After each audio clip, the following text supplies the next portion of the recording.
6 P Street, serving seafood boils and Asian cuisine. Get your hands messy with fresh, flavorful seafood boils, hot, cold, and made to share. Or enjoy classic Chinese and Asian dishes, perfect for lunch, dinner, or a night out with friends and family. Big flavors, generous portions, and a brand new dining experience. Big 8, now open in Lincoln. Hey guys, Nick Sainert here. Join me live from Arlington, Texas, this Friday through Sunday as 93.7 The Ticket covers Husker Baseball's appearance in the Amagi Bank College Baseball Series. I'll have pregame and postgame videos on the Ticket's social media pages, as well as commentary throughout Friday's 3 p.m. game versus Louisville, Saturday's 7 p.m. game against Kansas State, and Sunday's 2:30 p.m. game against Florida State. Our coverage from Arlington is sponsored by Diode Technologies, Ben Bleicher of Professional Realty Group of BHHS Ambassador, Scissors and Scotch Lincoln, and Chick-fil-A South Point Pavilions. Just got the brakes fixed on my car today. You did? You haven't even left the office. I didn't need to. I got a guy who picks up my car and drops it off when it's done. Well, who's your guy? Graham Tire. They have pickup and delivery service at all 5 of their Lincoln locations. Schedule your service online on the Pickup and Delivery tab at GrahamTireLincoln.com. That's GrahamTireLincoln.com. Let us do the running. Some limitations apply. See store for details. Tired of your furnace running overtime this winter? Let Heartland of Nebraska Windows save the day. Upgrade to stunning, energy-saving triple-pane vinyl windows installed by their team of experts.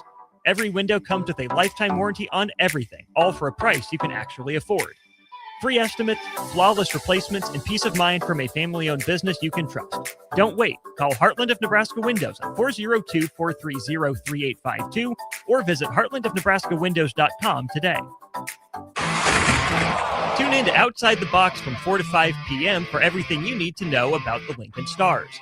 Join head coach Rocky Russo and play-by-play voice Alex Fern as they sit down with special player guests to tell the story of the Lincoln Stars and give you all the news and notes you need from around the USHL.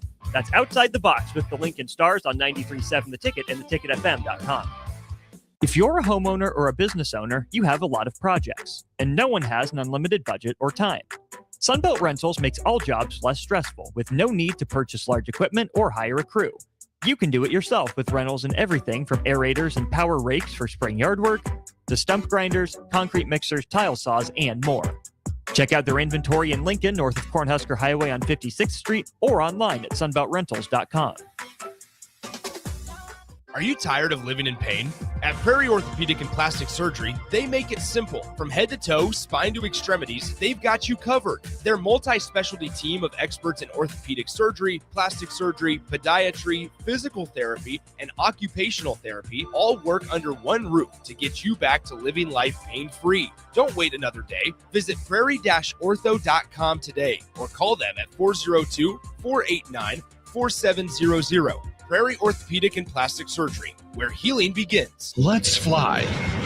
Your next trip starts at Lincoln Airport with American Airlines. Now flying nonstop service to Dallas, Fort Worth, and Chicago. American Airlines connects Lincoln to major hubs and destinations around the globe. Wherever you're headed, LNK gets you there with new nonstop flights on American Airlines. Convenient, fast, and stress-free. Book your next flight at LincolnAirport.com. LNK, make flying easy. Tomorrow is about the lessons we learn today. A farmer's market teaches us that community is grown together. Kids laughing shows us how joy is easy.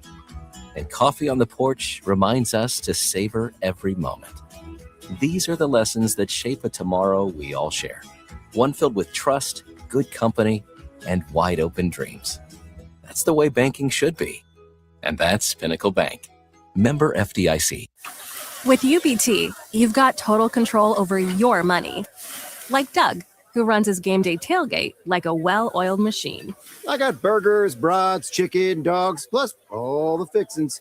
And with the UBT Go app, I can track my food spending from anywhere. Pro move. They don't call me Grill Sergeant for nothing. No matter your goals, UBT helps you feel good about reaching them. Union Bank and Trust. Member FDIC. Start your Sundays off right with Jeff and Nicole Essink on Fitness Fanatics. Jeff and Nicole discuss health and wellness, how to achieve fitness goals, and more through the life of gym owners and gym goers. It's Fitness Fanatics from 9 to 11 a.m. on Sundays on 93.7 The Ticket and theticketfm.com. 93.7 The Ticket is proud to provide listeners with daily opportunities to win contests and prizes on our airwaves, and would like to take this opportunity to remind you of a couple rules. All participants must be 21 or older and must wait 30 days after winning a prize to participate in another contest. Once you win, you have 30 days to pick up your prize at the KNTK Studios, 1040 O Street in Lincoln, or your prize will be forfeited. Thank you for participating in our contests, and thank you for listening to 93.7 The Ticket. This is Lincoln's home for sports talk on the FM dial. Also online at theticketfm.com. On the internet. KNTK FM Firth, 93.7 The Ticket.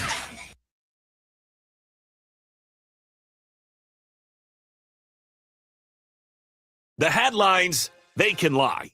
The scoreboard, it can mislead. But Rudy, whether you like it or not, will keep it real. Get your dose of reality during Real Talk with Rudy Gres the Fourth on 93.7 The Ticket.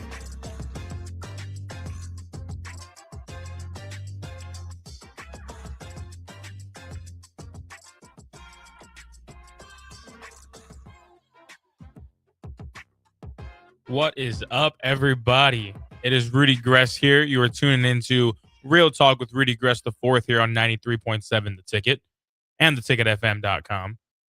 As always, if you're new here, I like to do things a little more interactive.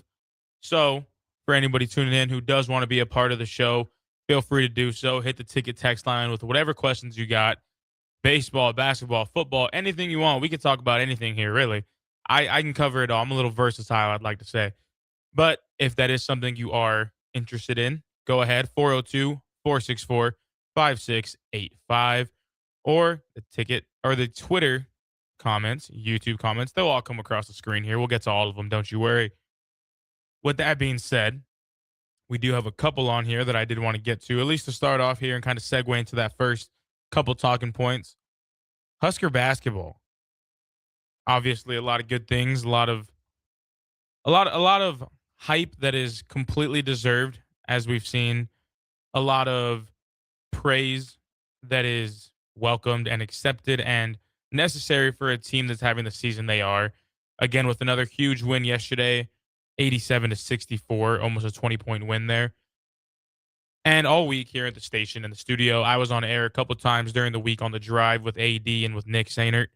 And something that always kept coming up was this Saturday against Penn State, what needs to be seen for Husker fans to kind of get that sour taste of losing to Iowa, losing these close games that, again, your Huskers are single-digit losses, not even I don't want to say we have more than 5 losses right now, and I could easily be correct. I am perfectly correct, as always. 23-4 on the year. So, obviously, some of these sour losses aren't going to stick around too much. We know that. But you did want to see the Huskers come out and dominate, take care of a team that they should take care of, handle business, don't leave any questions up to anybody. And we saw that, 87-64, like I said. And one of our questions that is coming in right now, is this Nebraska basketball team actually built for March, or are they just a good regular season team? And I think that's a completely fair question, not just with this team to say, but the history that is with the Husker basketball program, whether they make the tournament, don't get that win, whether they don't make the tournament at all, you kind of see some of these things that just, I understand the questions. I understand the, not concern, because I wouldn't say a lot of people here in Lincoln or around the country that do follow the Huskers are concerned. But at the same time, you want to be able to have that certainty in your squad. And I'm a firm believer that this team is built for March. How far they go and how deep this run goes is probably going to come down to not an issue, but something that we've talked about a lot here is going to be that the depth of this team as well. And I think that's kind of where we might run into some issues on these long March days. But I think they're built for it. I think as with other sports, as with baseball, as you see NCAA, the college football playoff, not this previous year, but Ohio State's year, all you got to do is get in. And right now, of course, our Huskers are slated and projected and expected to be in that tournament. And so I think once they get in, anything can truly happen. That's really all you're all we're trying to get to, and that is the expectation. And I know some people in the studio as well are kind of in the boat of, well, we need that one win. Well, we just need that one tournament win. But why just stop there? Why is that the obviously I understand why that's the expectation and why that's the goal, but why should that be the standard? This is a team that is 23 and 4. 23 and 4. And like I told Nick on Friday, a lot of people are having questions as far as some of these losses go, and maybe even with this dominant win they had on Saturday, that the Huskers might fall out top 10. And again, does that mean much coming into the tournament? Not necessarily from a standpoint that I'm too worried about either. I mean, obviously you have the losses there that do bump you a little bit. Unranked loss to Iowa, which all things considered, I can understand unranked Iowa, but rivalry game on the road, tough game. It is what it is. So I think this team is built for it. Do I think that they're a national championship team? I think that's a question we got to answer come the tournament. And like I said, you got to get in. Anything that happens after that happens after that. We saw that with Ohio State. Lost to Michigan the same year they won a national championship. It's one of those things that you'll take the punch, you bounce back with it, and you see where it takes you. And another Husker basketball question here. Does the Big Ten schedule hurt Nebraska more than it helps? I wouldn't say so. I think, obviously, Michigan's one of the losses on the schedule here. Another Purdue, number 13 at the time, loss. Illinois, number 9, loss. And I don't think these losses are, obviously, like, let's just run through them here. Michigan, 3-point loss. Illinois, 9-point loss. Okay. Purdue, a 3-point loss. And then Iowa, of course, a 5-point loss. So none of these losses stand out as far as like it's just the Big Ten. It's one of those things that it's a competitive basketball league. We all know this. Purdue was a heavy favorite coming into the year, and it's for reasonable reasons. And I don't think it hurts in terms of the competition they're playing, but I can see how some of these losses are just so close to the point where it shouldn't matter, in my opinion. I think it's something that is building them for March. We see the same thing with Big Ten volleyball. All year, it's, they're playing Wisconsin, they're playing this, and it is a gauntlet of a schedule at times. I don't think Nebraska basketball has the toughest schedule in the universe, but they've had some dogs. You had Michigan right there where you wanted them, and 3-point loss. Obviously, am I ever happy with the loss? No, I'm not. I'll keep it real. But you can walk away from that as the number 5 team in the country at that point. Hey, we lost by 3. It's unfortunate, but it's where we're at. And I don't think it's a problem. I think it's gonna gear you up and ramp you up for what is going to take place in March. And I think that's perfectly okay. I'm excited to see what they do the last couple games of the stretch here, I should say. Sorry. Wednesday, you got Maryland coming to town. And then after that, 2 on the road, a little double dip in California. They got USC next Saturday, followed by a Tuesday matchup against UCLA. And of course, you're in town, you got the chance, and you're able. Sunday, March 8th, Iowa's coming to town. Iowa's coming to the vault here at PBA. And if you're not there, I don't know where you're going to be at. Maybe you'll be at a Nebraska Wesleyan baseball game. Who knows? But with that being said, let's get to some other questions here. Obviously, Husker football spring practices are ramping up. A lot of audio that we could get into. A lot of talking points, I'll say, to say the least, at least. But with that being said, one question that did come across here. Are we rebuilding or are we just resetting expectations? I don't think that this is a team that is going to how do I word this without sounding and getting some pushback here that is going to be, what it is, right? It's Husker football. No one's really the expectations for Husker football, they're not what they were when I was a child. They're not growing up. I was a Longhorn fan. This isn't some secret. We all know this. And so growing up, you see Sue, you see just some of these guys, and that's great. It's a powerful, the end meant something growing up. And I think we're getting away from that. Obviously, that's not some secret here. And it's not to just bash on the program and bash on any progression that is being made. But at the same time, once I pull this schedule up here for football, do I think that we're going to be in a situation that we can say, hey, the Huskers can finish 9-3. The Huskers can finish 10-2 if things go right, if everything's perfect? Not really. I really don't believe so. I mean, the first 3 games of the year, you got Ohio, not Ohio State. You got Ohio, the Bobcats, coming to town. Should be a win. I'd hope. Followed up by Bowling Green coming to town. And a lot of these teams, we say it here, you see it online. Yes, they are towards the bottom of the totem pole in the grand scheme of collegiate football, but they're Division One football players. They know what these games can mean. And you're looking at a Nebraska team that kind of goes through the motions, it feels, from a fan's perspective. It's a team that you look at and it's like, okay, well, they are the big N, they are the big Huskers, they are the big red. But I was at my very first Husker game. We had Georgia Southern come into town a couple years ago, and we know how that went. We know that was Scott Frost's last game. So, yeah, if you're watching this, I'd like to take credit for being at Scott Frost's last game. You're welcome. But those games don't scare me, but they're games that do give me some. I'm not as confident as I would be if I was a Ohio State fan going into these games, if I was an Indiana fan, if I was any other fan that is a powerful type of, what's the word I'm just getting at here? A powerful program is what I'm trying to say. These teams don't scare me. I want the Huskers to come in here, play at home, take care of Ohio, take care of Bowling Green, take care of North Dakota, and that's great. Now let's get into the real games here. You got Michigan State at Michigan State. You got Maryland, which, again, some PTSD there. You also got Indiana coming to Memorial Stadium October 10th. And I'm not one that's going to say, hey, our season's not going to be all that. Or I'm not going to just come on here and say that I think we're going to lose these games either. You're facing one of the greatest coaching runs we're going to see. A guy who just got paid even more money, mind you, an extra $2 million to the bag here to take home. You're facing a team that is being built right now in Indiana and doing things the right way. I hope we can win that game. That'd be huge for the program. Do I think we do? Probably not. Followed up, going to Oregon, which will be cool. I mean, we'll see some Dylan Raiola, I'm sure, headlines. Will he play? No.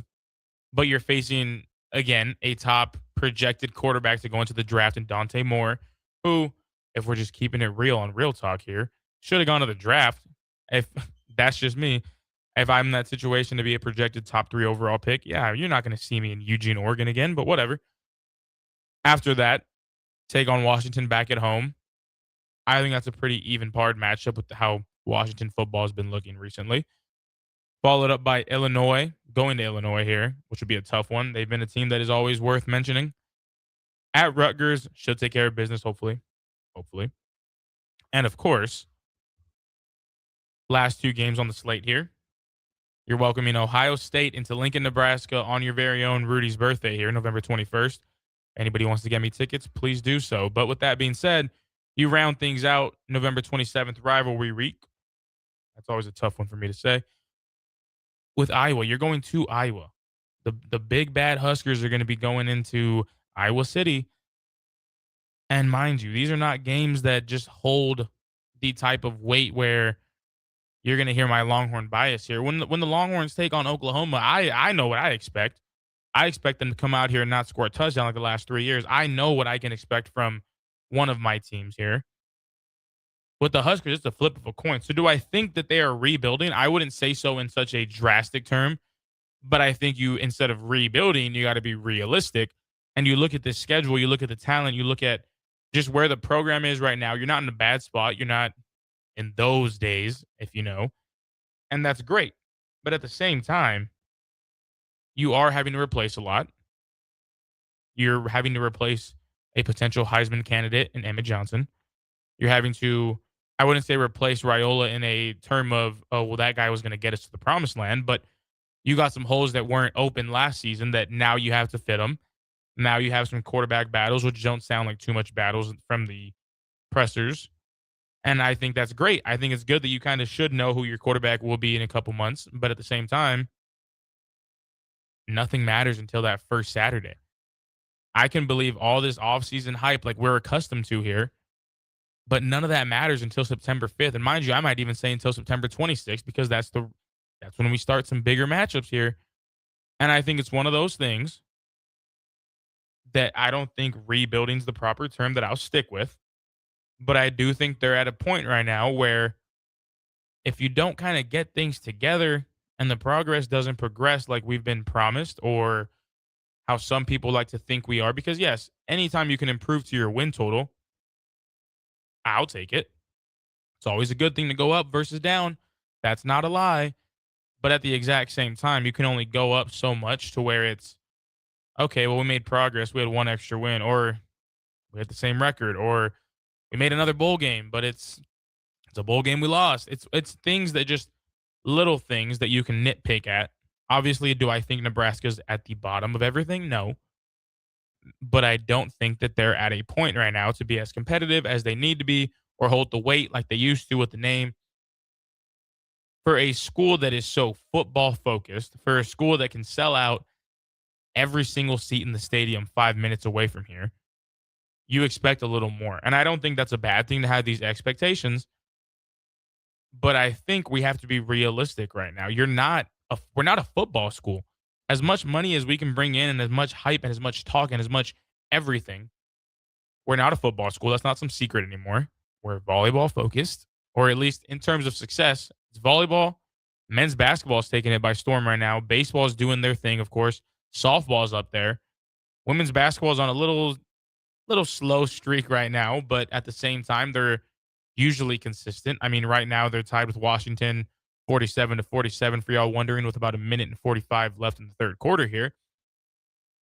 But the only thing that seems to be lacking right now is that football program that plays down the road right now. And I want the best for them. I'll put my Longhorn bias aside. I'll be a Hornhusker for this part. I want to be able to show up to Memorial Stadium on a Saturday and have the utmost confidence in this team.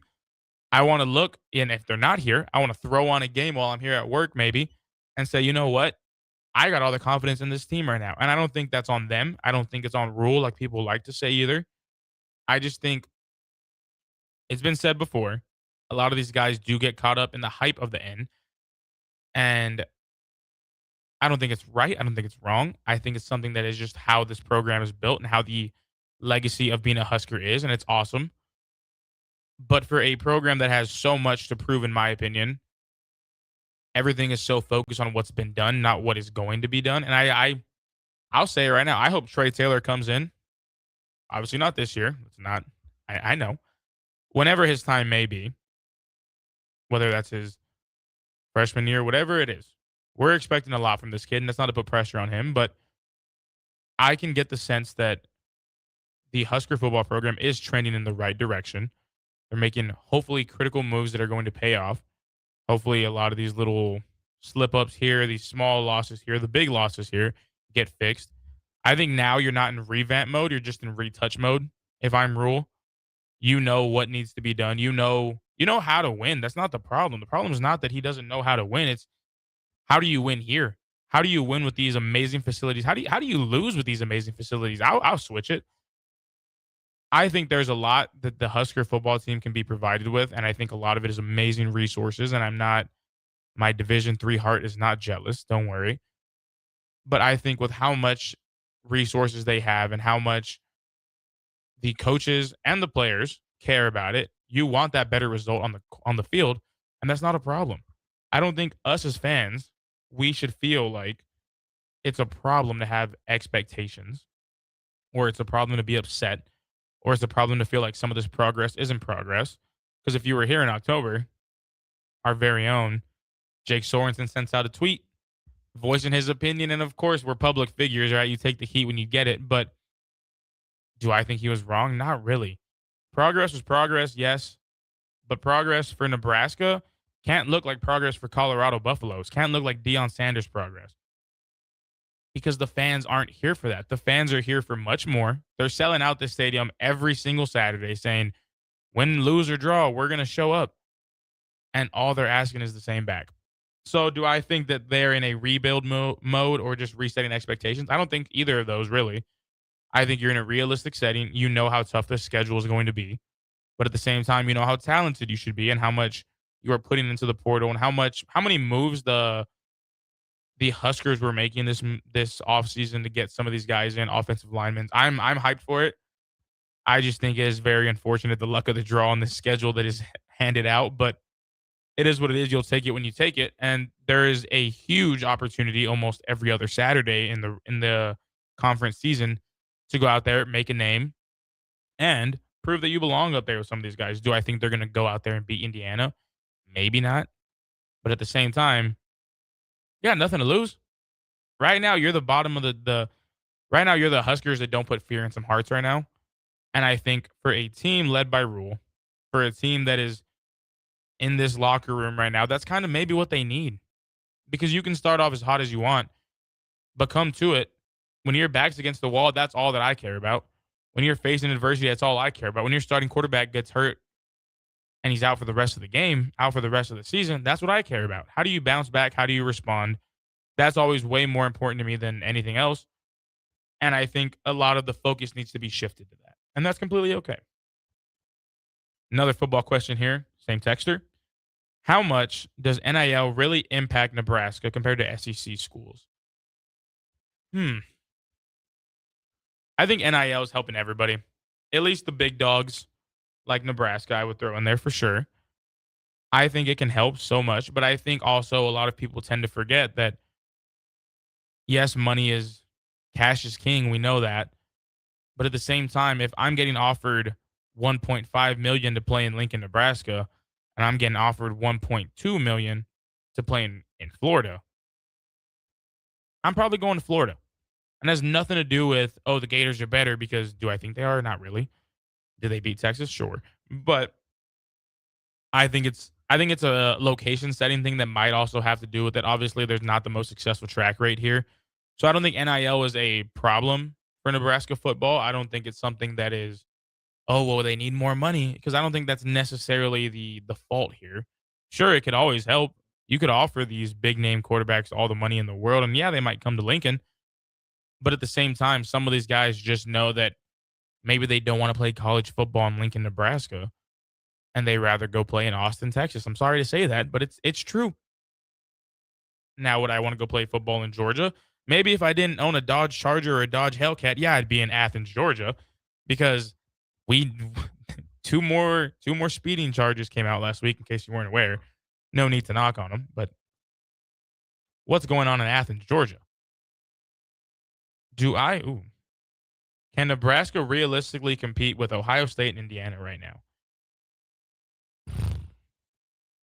Right now, if they were to go on this field on Saturday, I'd say no, but that has nothing to do with anything besides the fact that this is a new team. I mean, obviously, there's going to be new teams all over the place, but Indiana picks up Hoover from TCU, who I thought was a great quarterback last year. Ohio State's retaining Julian Sayin. They got Jeremiah Smith. I think the star power is just not in Nebraska's favor, but I don't think that's a problem in terms of just where they're at.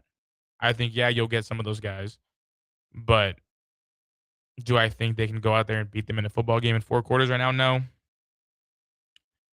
And I think it is just more to do with the questions that have to be answered than me hating on these Huskers. With that being said, let's get into one more question here. We got time for one more. Ooh, speaking of NIL, we got another NIL question. I'll probably dive into this one right now and then touch on it after the break. Has NIL helped or hurt college sports, in my opinion? I think it's helped. I can see the drawbacks. I can see the negativity, the negative implications of what is in place. And do I think there needs to be rules? Yeah. Do I know what those rules would look like? Not at all. But I think it is helping get these players the money that is rightfully earned. I think if everybody in that stadium's wearing a 34 jersey come Nebraska Wesleyan opening night for baseball, which you should, why am I not getting a pay cut from that? Why am I not profiting off of the name I am? Why can my name and my number put people in those seats, but I get nothing from it? I like that. I like knowing that they're getting paid. I don't think it's an NIL problem. I think it is a character problem. That is what we are running into a lot of times here in the college realm of things, because no matter where these kids go, they're going to get paid. So I don't want to say that the NIL is ruining college sports or football. I think we're at a certain age and time where loyalty doesn't really mean a lot. As far as you can outright buy out a lot of loyalty right now, we're seeing. And I don't think that is I don't think that's necessarily a horrible thing. It makes sports fun, but we see it across the league in almost every sport right now. Everybody's loyalty's got a price. Everybody truly will be willing to do whatever it takes to get the most money. And I'm okay with that because if I'm in the same situation, yeah, I'm probably taking $60 million to go play with Shohei Ohtani and the Dodgers. Let's be real there. But I think we're running into a character issue. We see it with these commitments. We see it with the hat switches. We see it with the hoopla that goes on National Signing Day and then flips. And then we see it in the portal. We see it so much. I just think we are in a certain age, and it kind of reminds me a lot of college football, the video game, and it reminds me a lot of 2K, the video game. I'm always someone asking for a trade in these games. I'll keep it honest with you. I like playing for two teams for 2 years, and I'm out of there. And I think a lot of that is just what we're seeing in college sports right now. A lot of these kids don't have that loyalty to the brand. They have it to the money. And do I think that is wrong? Not necessarily, as weird as that sounds. But with that being said, we will be taking it to a quick break here. Make sure to keep your dial tuned to 93.7 The Ticket and theticketfm.com. You're listening to Real Talk with Rudy Gres IV here on 93.7 The Ticket. I am Harrison Arns, producer of Ticket Weeknights and Weekends right here at 93.7 The Ticket. My favorite things to do in downtown Lincoln are checking out all the local sports events, whether it's basketball, football, volleyball, or even Lincoln Stars hockey. I enjoy it all because I get to experience one of the best sports communities in the country. This message is brought to you by the Downtown Lincoln Association and 93.7 The Ticket. Looking for something fun tonight? Axe throwing, local beer, and great vibes are waiting at Arbor Axe House. From casual nights out to celebrations and team events, it all starts here. Reserve a lane today at arbораxe.com. Arbor Axe House at the corner of N Street and Antelope Valley.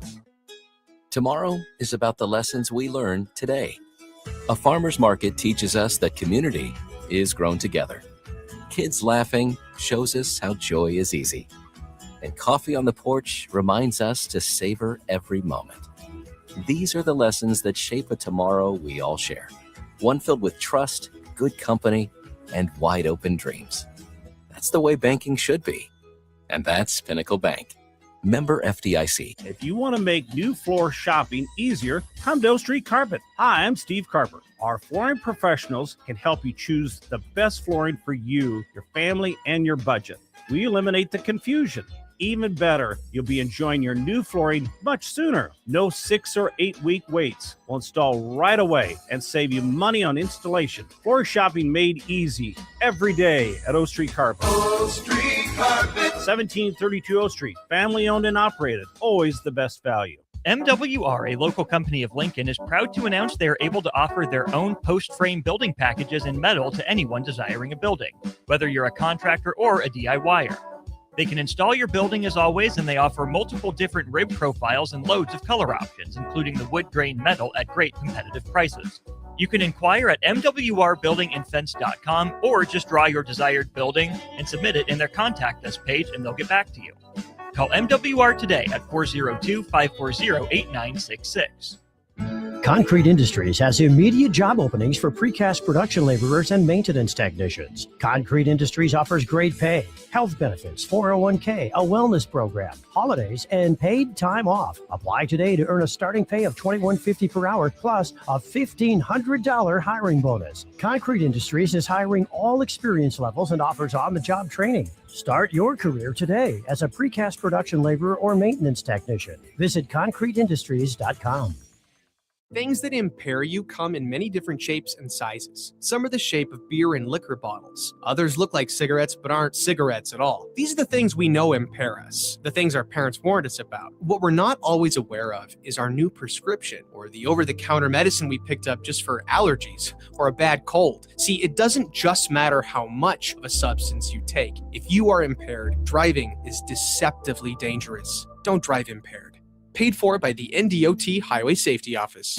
Big value and big flavor meet at Wings and Rings thanks to the all-new delicious Duo Combo. This is the one you've been waiting for. Get one half-sized appetizer and 2 entrees with a side for only $19.99. Bring a friend for the best deal in town on any day of the week, during game time, or whenever the heck you want. Their made-to-order wings and chicken sandwiches are waiting for you at their 68th and O and 40th and Old Cheney locations. Stop by Wings and Rings and celebrate every day with the best meal deal in town. If you're seeking a career with a growing company, Gaina Trucking and Excavating is hiring and looking for additions to their team. Gaina Trucking has a strong team culture, competitive pay, 401ks, and benefits like health, dental, and vision. Drivers are guaranteed 40 hours per week, even in the winter months, and are home every night. Start your career today at Gaina Trucking and Excavating. Apply today at gainatrucking.com. At Parkview Animal Hospital in Lincoln, it's not just their professional care that sets them apart, but their warm staff and state-of-the-art facilities. Whether it's for a routine checkup or a comprehensive medical procedure, at Parkview, your pet isn't just another number, but a valued member of their caring family. Visit them at pahlincoln.com today and in person just south of 14th and Pine Lake Road. Parkview Animal Hospital, your pet, their passion for happier, healthier, furry friends. Bauer Underground has been serving local contractors and utility contractors all across the state since 1997. When you see the black and white trucks, you know that the best workers in the business have arrived. Bauer is currently looking for equipment operators, laborers, diesel mechanics, and aerial linemen. Join the brotherhood built on hard work, authentic people, and a pedigree of success.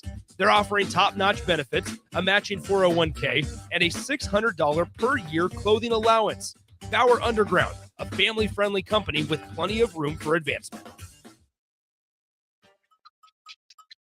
Now back to Real Talk with Rudy Gres IV on 93.7 The Ticket.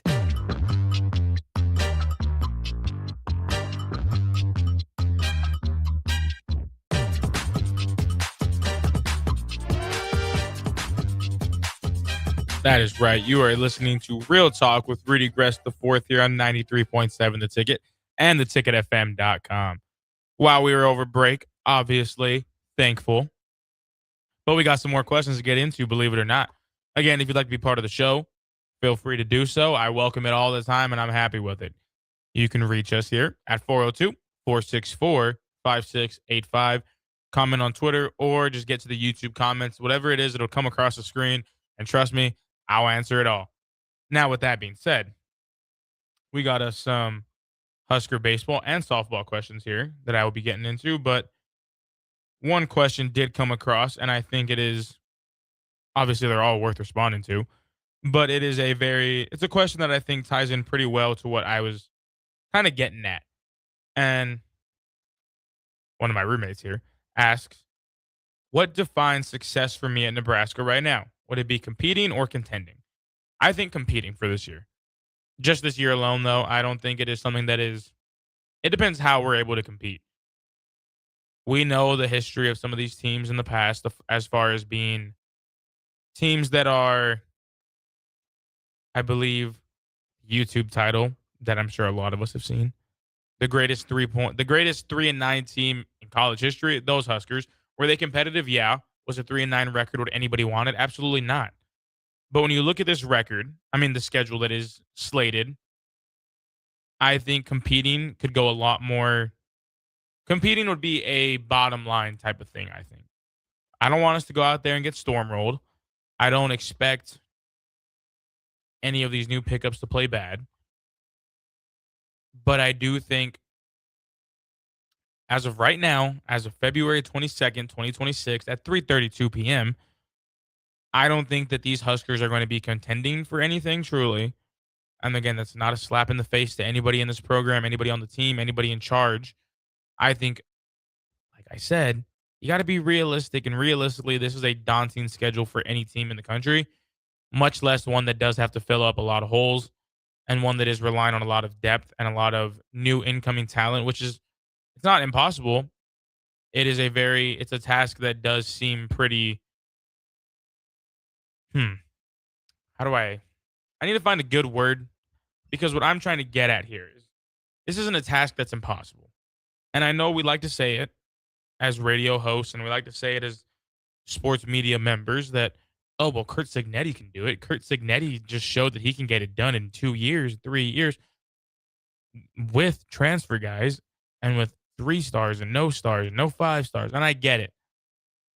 We're not in Indiana, though. We don't have a Kurt Cignetti. Do I think Rule's a great coach? Yeah, and I'll never step away from that. But this team, this specific squad that will be rolling out on the field, I think there's a lot of questions that do need to be answered. And maybe that's a question we can revisit come week 3, come week 4, that do I think that they're going to compete or contend? And maybe we could change the answer. But as of right now, I would be happy if the Nebraska Cornhuskers can come out here and, just looking at this schedule, win against Ohio State, win against Bowling Green, win against North Dakota, win against Michigan and Maryland, and ideally be welcoming Kurt Signetti and the Hoosiers as a 5-0 team. Because if you can compete with Indiana, probably let's take a loss here. You're okay with a 5-1 record going into Eugene, Oregon. Maybe drop that, just all things considered. You're 5-2. You can maybe scrape one out against Washington, puts you at 6-2. And again, this is all best things considered. Probably finish the year with 7 wins. Do I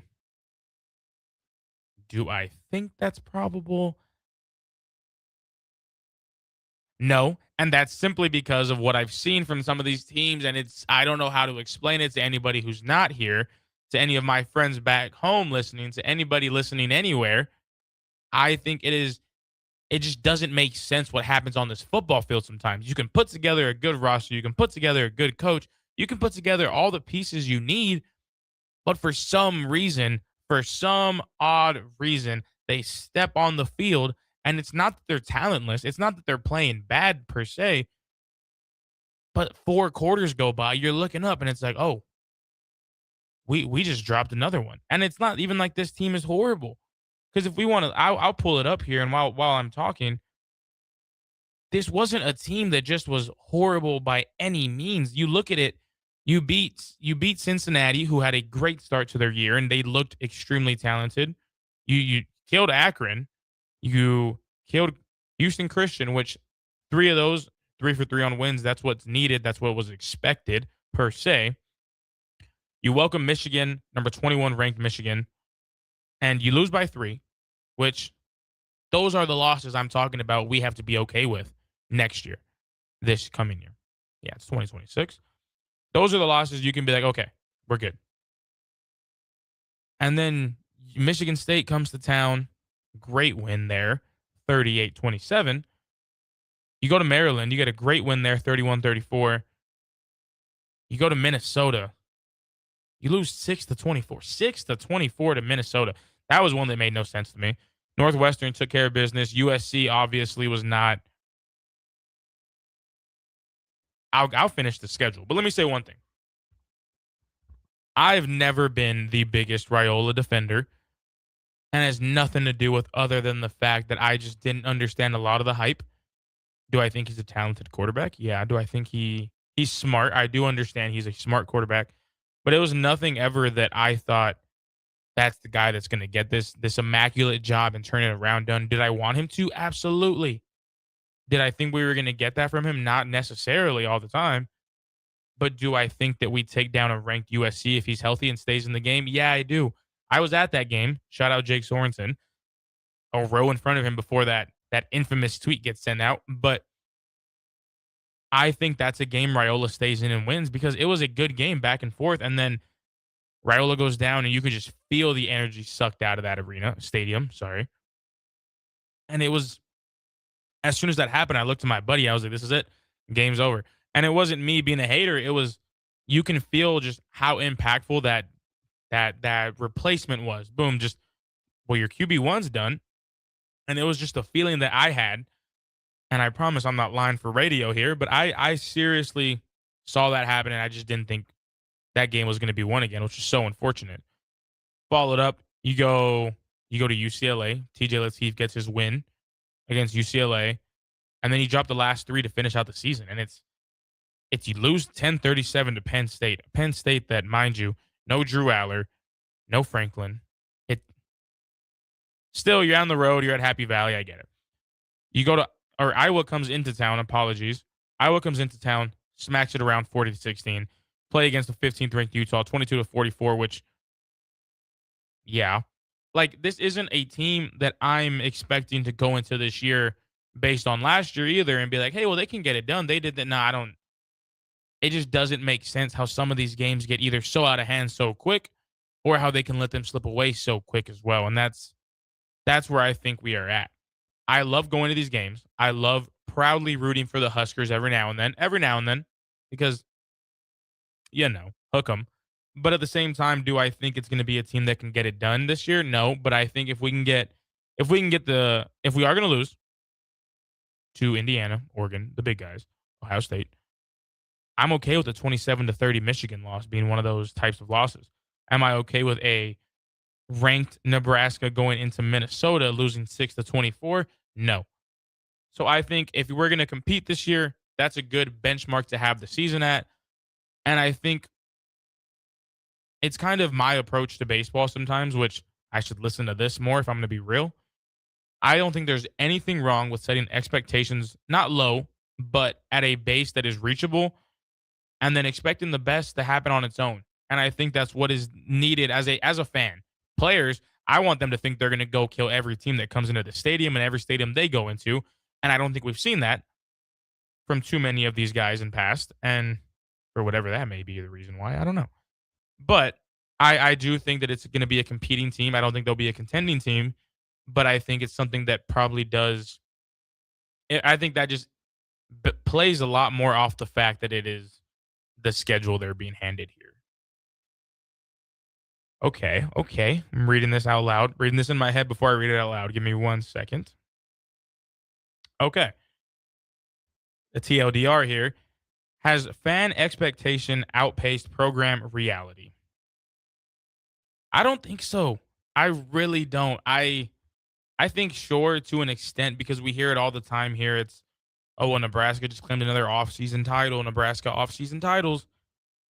But at the same time, I think it stems from, yes, there's expectations, but I don't think there's unrealistic Husker fan expectations. I don't think I heard a lot of people saying, oh, well, this team's going to win a national championship. Oh, well, Raiola's going to win the Heisman. The Emmett Johnson Heisman talk was rightfully so. Did I think he was going to win it? Not really, but I think it was the season there wasn't anything else really that was stopping us from saying that he should have been there, and I think that's great.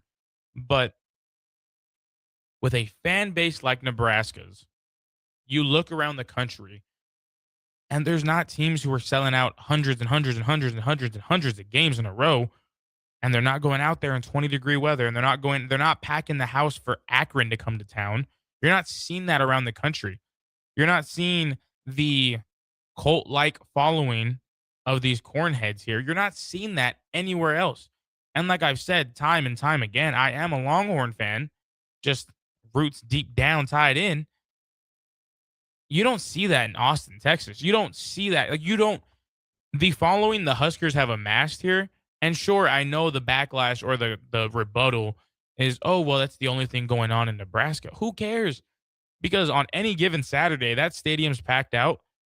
And on any given Saturday, you're telling me you can drop a game to Minnesota.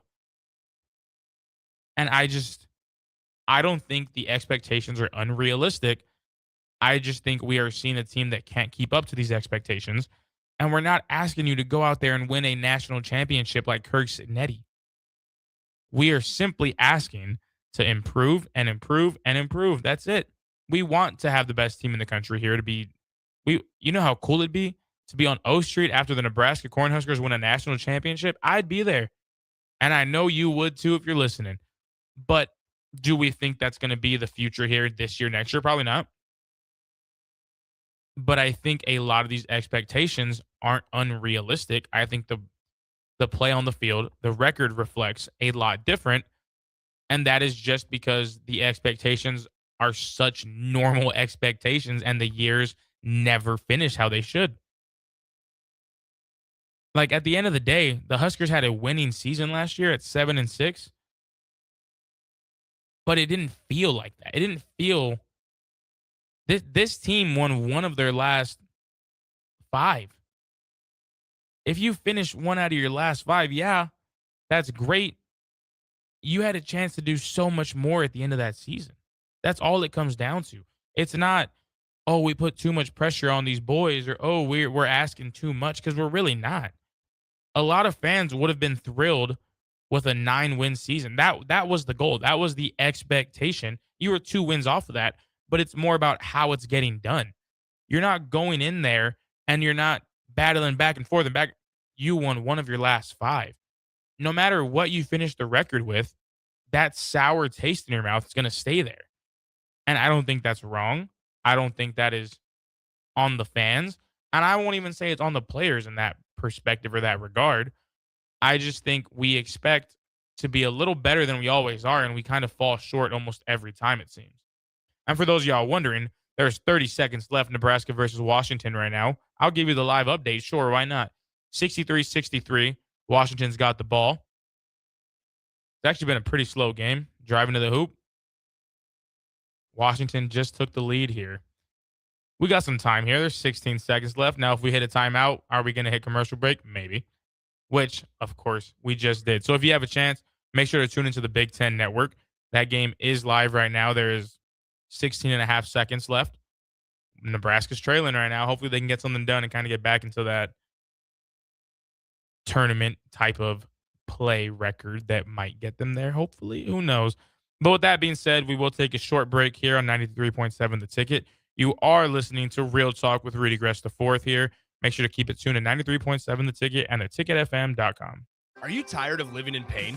At Prairie Orthopedic and Plastic Surgery, they make it simple. From head to toe, spine to extremities, they've got you covered. Their multi-specialty team of experts in orthopedic surgery, plastic surgery, podiatry, physical therapy, and occupational therapy all work under one roof to get you back to living life pain-free. Don't wait another day. Visit prairie-ortho.com today or call them at 402-489-4700. Prairie Orthopedic and Plastic Surgery, where healing begins. Are you looking for something different for lunch or dinner in Lincoln? Big 8 is now open at 1226 P Street, serving seafood boils and Asian cuisine. Get your hands messy with fresh, flavorful seafood boils, hot, cold, and made to share. Or enjoy classic Chinese and Asian dishes, perfect for lunch, dinner, or a night out with friends and family. Big flavors, generous portions, and a brand new dining experience. Big 8, now open in Lincoln. A new year means it's time to try new things. If you haven't tried Führer's cheese spread yet, the time is now. For the days you don't want to go to the gym, don't worry. Führer's cheese spread is there to cheer you up.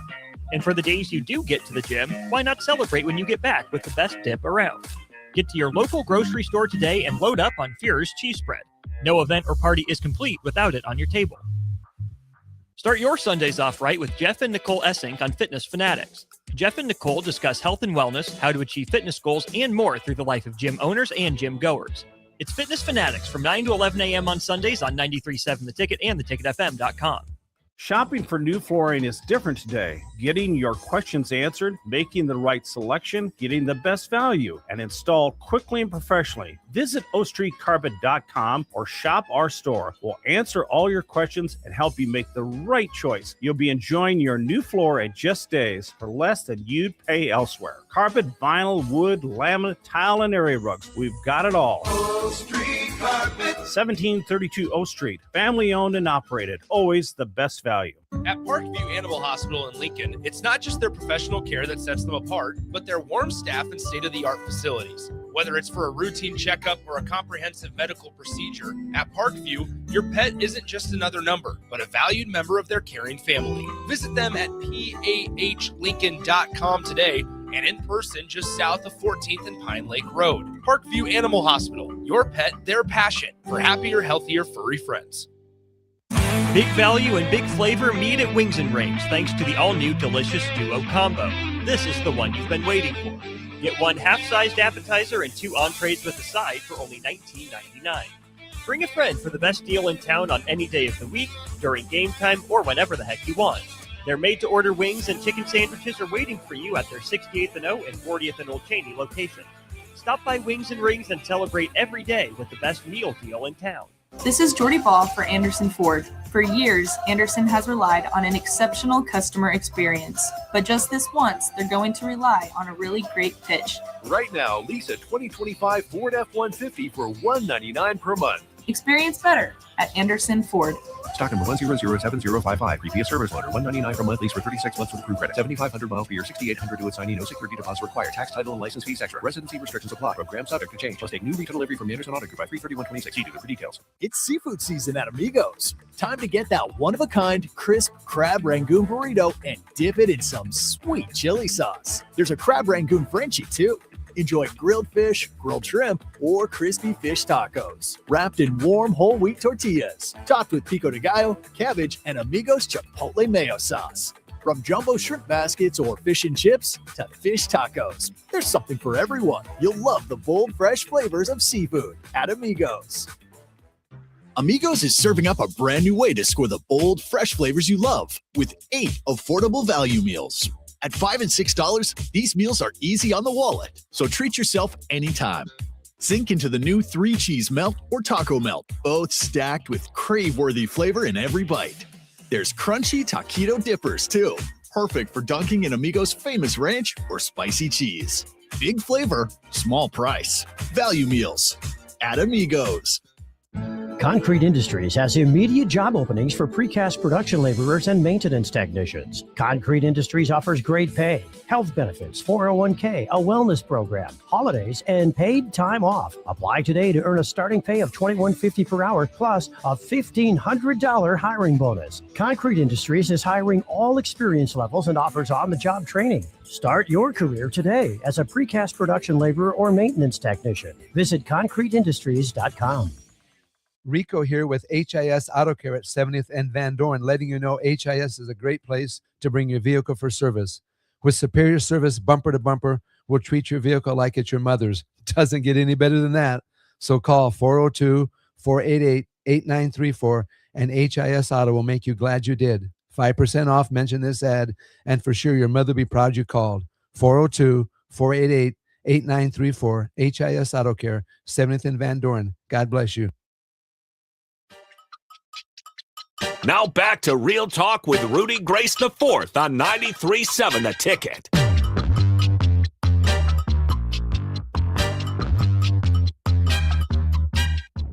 Welcome back to Real Talk with Rudy Gres IV here on 93.7 The Ticket and theticketfm.com.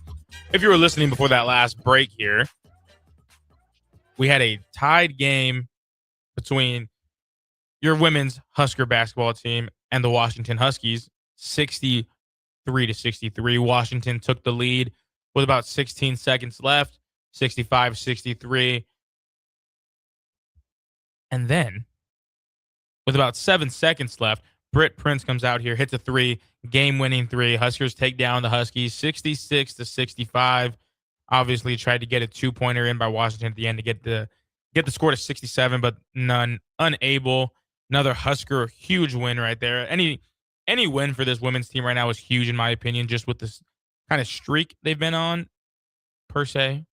But it's a great win, great momentum booster on the road. You'll take it any day of the week. Obviously, a team with a better record than you, you're looking forward to it. So that was a great win by the girls. Hopefully, they can keep that rolling.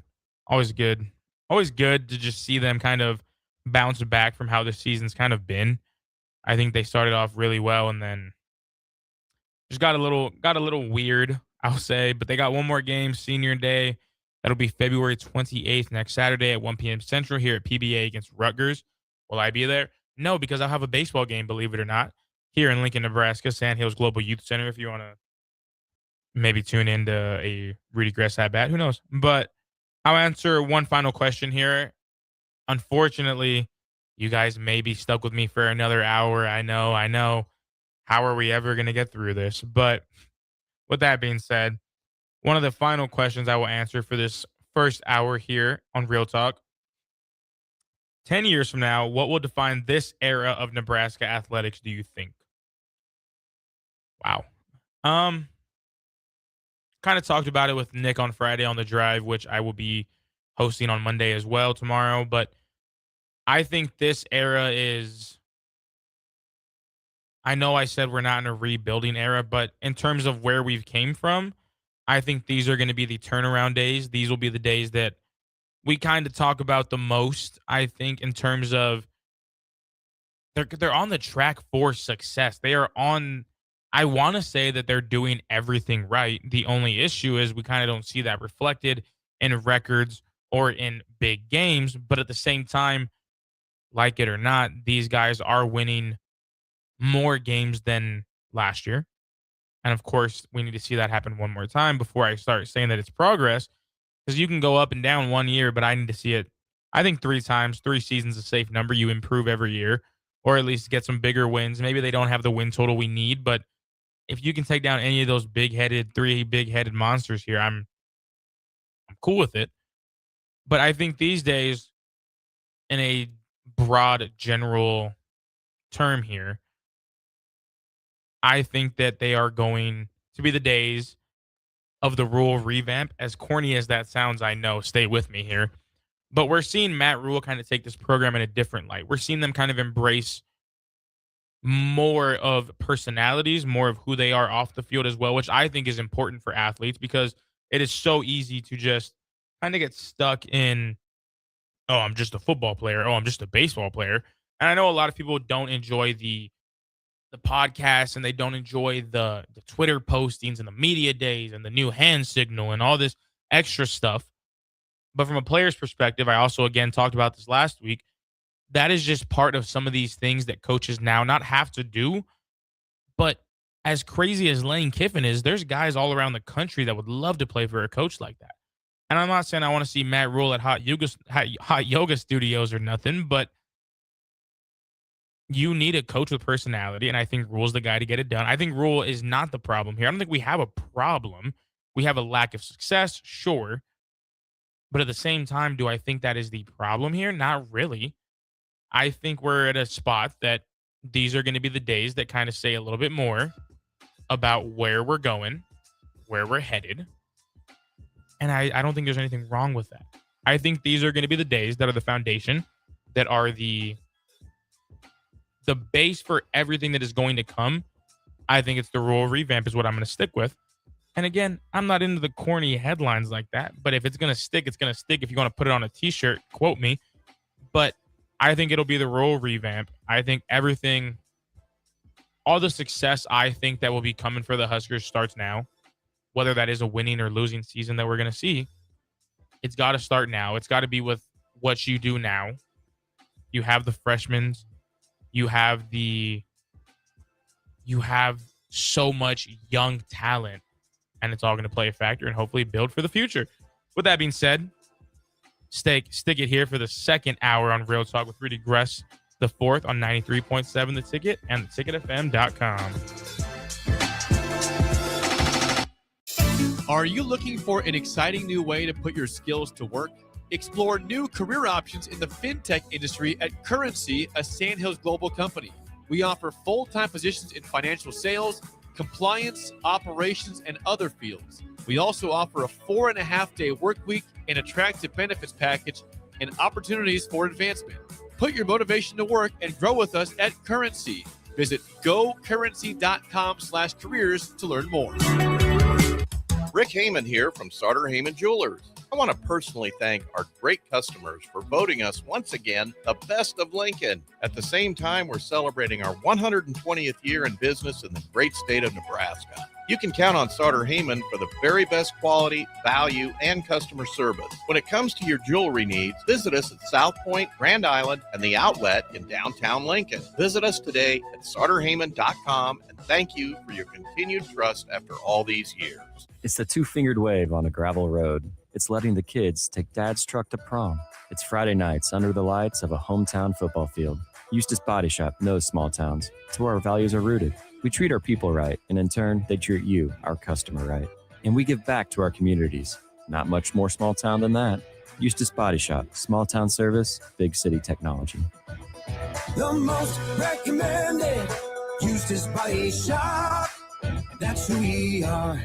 At Parkview Animal Hospital in Lincoln, it's not just their professional care that sets them apart, but their warm staff and state-of-the-art facilities. Whether it's for a routine checkup or a comprehensive medical procedure, at Parkview, your pet isn't just another number, but a valued member of their caring family. Visit them at PAHLincoln.com today and in person just south of 14th and Pine Lake Road. Parkview Animal Hospital, your pet, their passion, for happier, healthier, furry friends.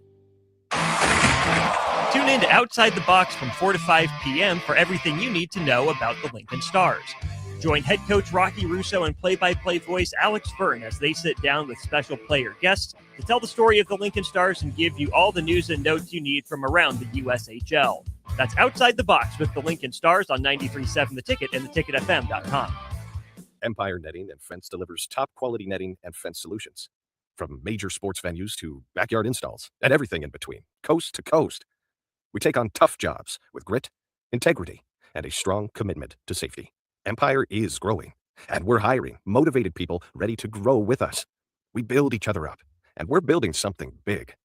Think you've got what it takes? Apply now at empire-fence.com. That's empire-fence.com. MWR, a local company of Lincoln, is proud to announce they are able to offer their own post-frame building packages in metal to anyone desiring a building, whether you're a contractor or a DIYer. They can install your building as always, and they offer multiple different rib profiles and loads of color options, including the wood grain metal at great competitive prices.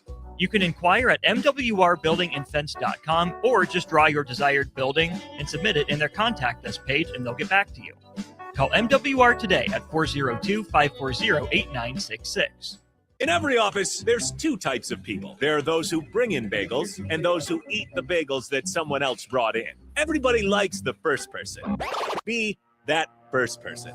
Weekday mornings at 7:30, you have a chance to win a business box of bagels from Bagels and Joe. All you have to do is shut up, Sipple. 2 questions for you, 2 for Sip. Win, and the bagels are yours. Lose, well, you don't want to lose. You lost Monday, you lost Wednesday, you're a loser. Shut up, Sipple. Weekday mornings at 7:30, brought to you by Bagels and Joe. 93.7 The Ticket is proud to provide listeners with daily opportunities to win contests and prizes on our airwaves, and would like to take this opportunity to remind you of a couple rules. All participants must be 21 or older and must wait 30 days after winning a prize to participate in another contest. Once you win, you have 30 days to pick up your prize at the KNTK Studios, 1040 O Street in Lincoln, or your prize will be forfeited. Thank you for participating in our contests, and thank you for listening to 93.7 The Ticket.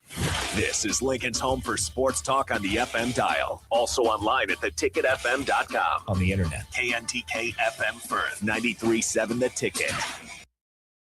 The headlines, they can lie. The scoreboard, it can mislead. But Rudy, whether you like it or not, will keep it real. Get your dose of reality during Real Talk with Rudy Gres the Fourth on 93.7 The Ticket.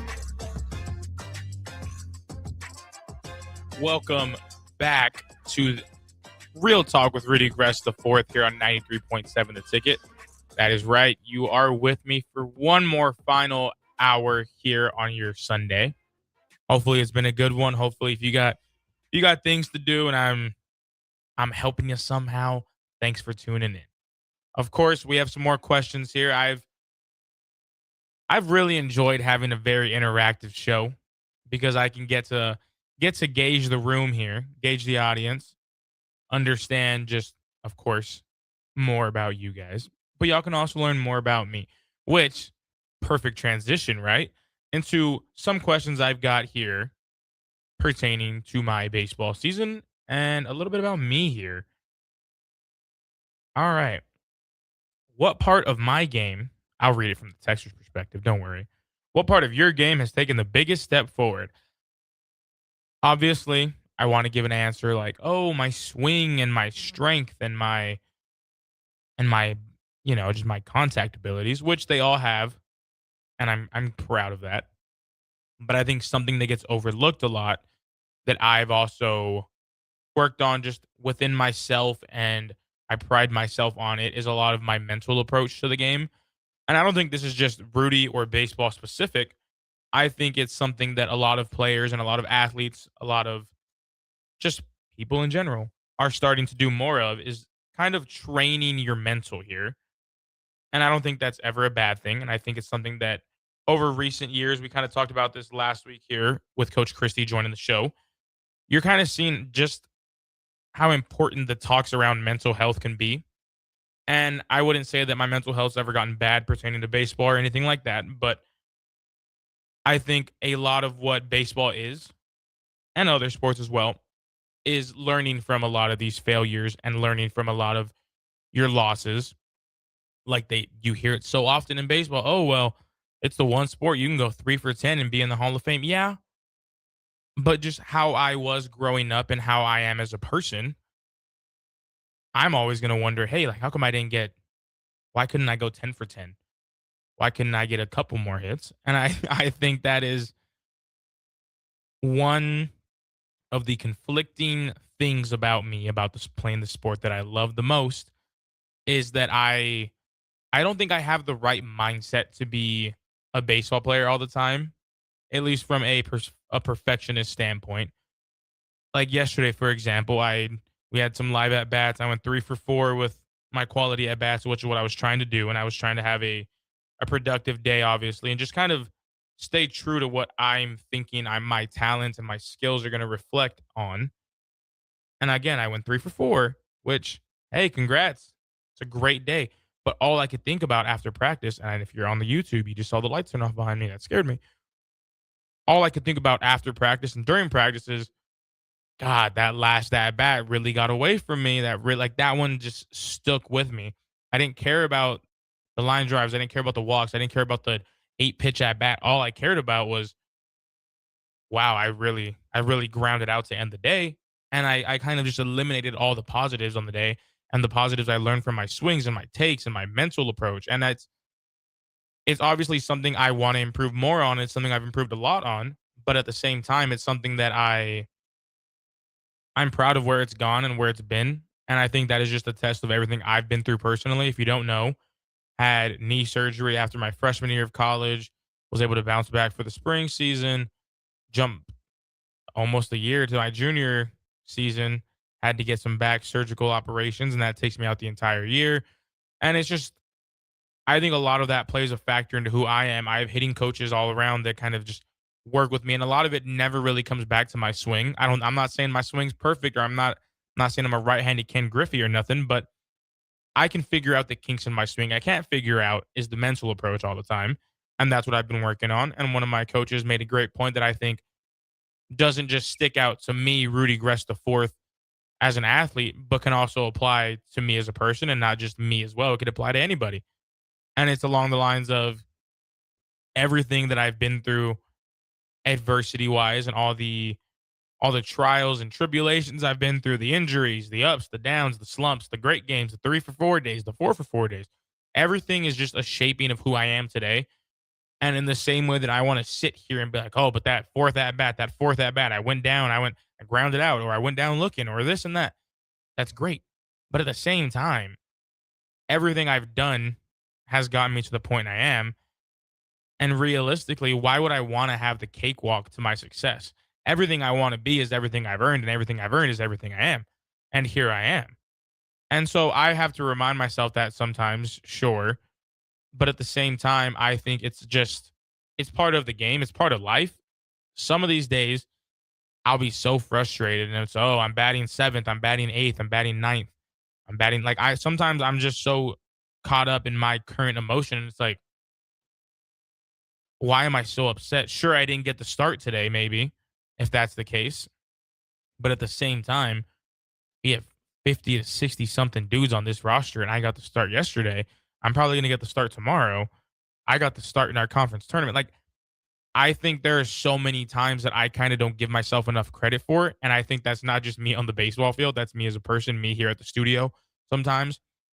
And I think not even just me, but we as people sometimes get so caught up in this mentality of, oh, but I'm not doing it right now. But right now, this is this and that's that. But we all go through so much to the point where it's like, yeah, I might have had a bad at bat, but hey, let's reflect on the week. Let's reflect on the game even. Let's reflect on the month. Right now I'm hitting really good, but yeah, sure, I had a bad day. And that's how I think I got to get more in control of myself and my skills, is not letting these things snowball into one another. Because at some point, you either stop the snowball, or like Coach Christie and our shortstop, Duncan Ortega, were talking about last week, that snowball can just keep going and going and going. And I think it's the exact same thing mentally. It's the exact same thing with any sport, with any job even. So much of who we are is what we've been through. And the more you can learn about what you've been through, the better you'll be. And that's where I think I've grown the most. And I'm sorry for how long that question answered was, but I'll take it and I'll answer it every time.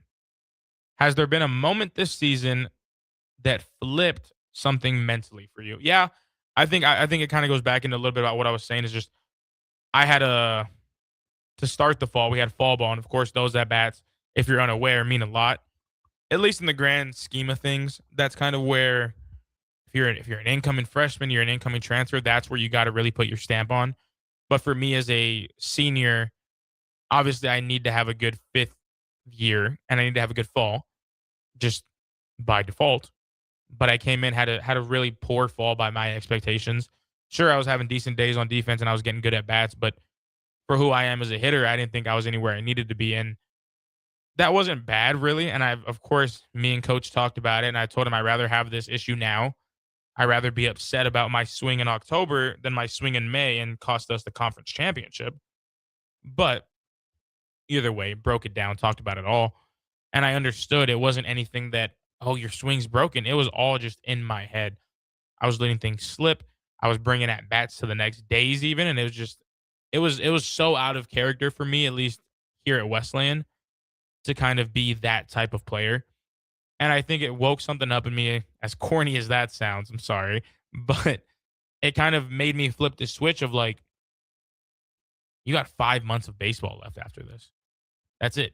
After that, I can't tell nobody I'm a baseball player anymore, at least currently. I'm going to brag about my days, and I'll brag about my home runs, and I'll brag about everything I've done. So y'all are going to get sick of me. But at the same time, we say it so often, and I never bought in until I had this bad fall. And it was like, it is just a game. Not that doesn't mean I'm going to go up there and I'm going to just lollygag and smile through all the strikeouts. Because if you make your way to Sandhills Global and you see me strike out, yeah, you might see me frustrated, and I might not be smiling, and I might not be joking. But at the exact same time, it is just a game. And all that means to me, and all that did for flipping a switch for me, was reminding myself that it is a game, and it's a game that I'm pretty good at. So why not have fun with it? It is what it is. If I strike out, hey, not the end of the world. But at the same time, if I go out there and hit a home run, I got to be able to control my emotions. And I think a lot of the fall taught me more about myself just through the struggles than any good fall would have done for me. So I'm glad I had that. It really did wake that up in me.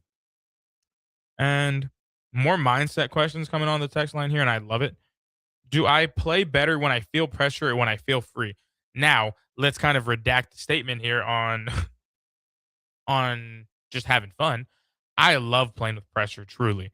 There's been so many at bats that I've had pressure on myself, and I tend to feel like I do better in those. Maybe someone out there thinks opposite, but if you're a pitcher, you probably don't. But with that being said, I'm someone that, oh, we got 2 strikes. I love that at bat. And I know my coaches probably hate it, and I know they hate. There is no way any of my coaches are thrilled with how many 2-strike counts I get in. I will admit that, and maybe that's me. I love hitting with 2 strikes. I think that is me just kind of knowing, hey, this pitcher's 1 pitch away from winning this, and I feel confident enough, maybe cocky enough, to know that, hey, it's just not going to happen, though. So it's awesome to me. I'll take a strike down the middle, which, sorry, Coach Christie, but I'll smile about it. I'll wipe it off my chest, literally. And hey, you got 2 strikes on me, but thankfully I get 3 of these. And I think that's just been a testament to who I am as a player. When the pressure is the highest, am I perfect with pressure? No. Do I win every at bat that I need to? No, of course not. But at the same time, I feel when I step in that box and the pressure is the highest, and I'm facing the number 1 pitcher in the conference who leads the country in WHIP, which is walks and hits per innings pitch. Yeah, I have my approach, and if I go out there and beat him, I guarantee you, I think I can. After some of these at bats, I'm walking off the field like I think I can touch Shohei Ohtani's fastball myself. Is that true? No. But I think the pressure builds who I truly am on the field, and in turn, you get the best version of myself on that field. I'll answer one more about myself here because we got a couple more minutes. We got a decent amount of minutes in this first segment, but I'll answer one more about myself. We'll get back into some Husker talk here. Big matchup right now, actually, for Husker baseball. Let me give you all a little live update here while that's going on. I lied. Forgot it's on Flow Softball. We will You know what? We'll figure this out, but I'll answer this last question about myself here. Okay. Am I playing the game the way that I want to be remembered by? I think so. I mean, you kind of heard Coach Christie if you were listening last weekend. I'm someone that does have a lot on my plate, and I'm someone that I'm always doing something, it feels, which is not an issue. But I feel like a lot of people see that, and a lot of people can kind of tell that it's something that I do put this team first a lot. And I think that's how I want to be remembered. Sure, it'd be cool to be remembered as the guy that can only strike out 10 times in a year and can get a nice hit and run down. Cause yeah, that's me. But I love being the guy at practice that makes the competition go from a 5 to a 10 within one sentence. Because yeah, I'm for lack of better words, I'm one of the best trash talkers I think I know. And so do I love getting in my teammates' heads when we're facing off? Absolutely. And do I love just ramping it up to a 10? Absolutely. So I want to be remembered as the guy that is pushing everybody to be a little better.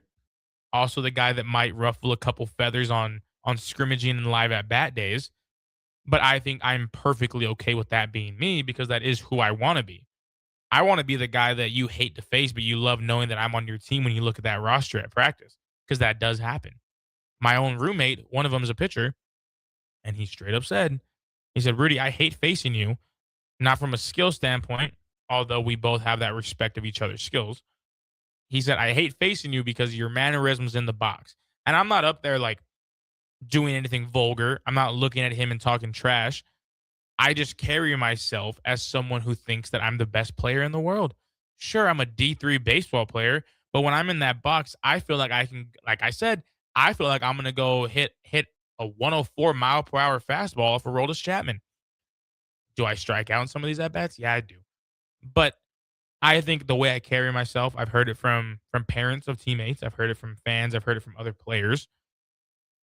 I carry myself like there's nothing wrong with anything I'm doing, and not from a cocky standpoint, but I carry myself with this kind of swagger, which yuck, I've never thought I'd say swagger on air, but I carry myself with it to the point where it's kind of just who I am. I don't step in the box and people are like, "Oh yeah, that's Rudy." It's like, "No, like that's Rudy." The same guy you get off the field, the same guy you're getting in that batter's box. And if you know me personally, you know I'm a very loud mouth personality type of individual. And I think it reflects in my abilities. It reflects in my swing, and it reflects in who I am on the field. And that's what I want to be remembered by. I don't care. You can bring up my stats for days. You can tell me how bad of a D3 baseball player I am. You can tell me, oh, this and that. At the end of the day, all I'm hearing is you looked up my stats and you watched my stats and you watched my swing and you saw my awards I won and you saw how good I can be. And at the end of the day, if that's what people remember me by, I'm cool with it. I care a lot more about what my teammates think about me and what my coaches think about me and what my opponents think about me. And at the end of the day, they all know that I'm probably extremely cocky, but can I back it up? Yeah. Am I going to have fun? Absolutely. And do I care what anybody thinks about that? Unfortunately, no. Unfortunately, not for me. But anyways, let's get into some more questions here. Of course, we were going to talk about some Husker baseball. We got a softball question here, though, to get to first. Again, if you want to be part of the show, 402-464-5685. Send any questions you got. We're talking volleyball, football, basketball, baseball. You can bring us some golf questions. Am I going to answer them properly? Probably not. I have the worst slice in the world. But whatever you got, I'm ready for it. Why does softball feel more nationally steady than other programs? And I had a discourse about this a couple of days ago. Also in the first hour when I was making my rant saying that we're not a football school.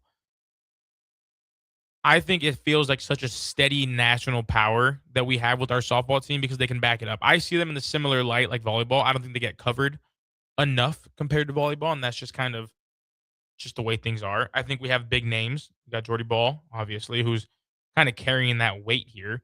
But I think people tend to forget just how talented this Husker softball team truly is from top to bottom.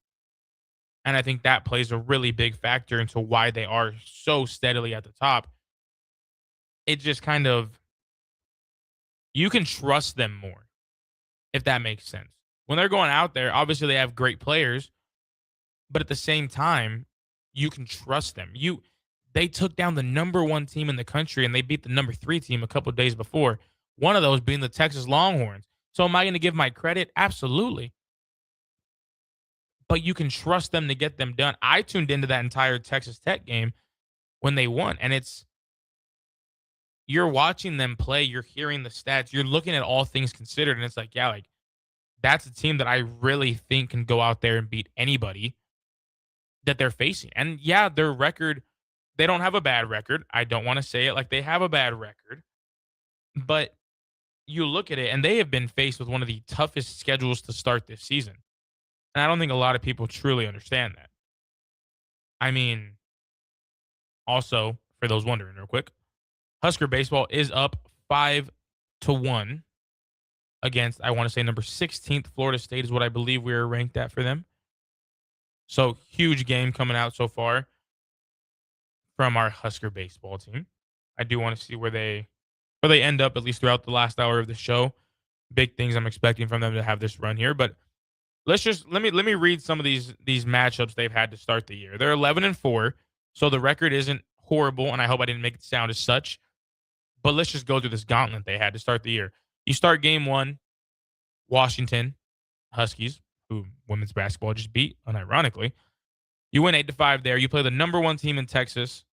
You lose 10-15. Had me scared. Very next day, of course, this would be February 7th, so they played them back-to-back days, February 6th, February 7th.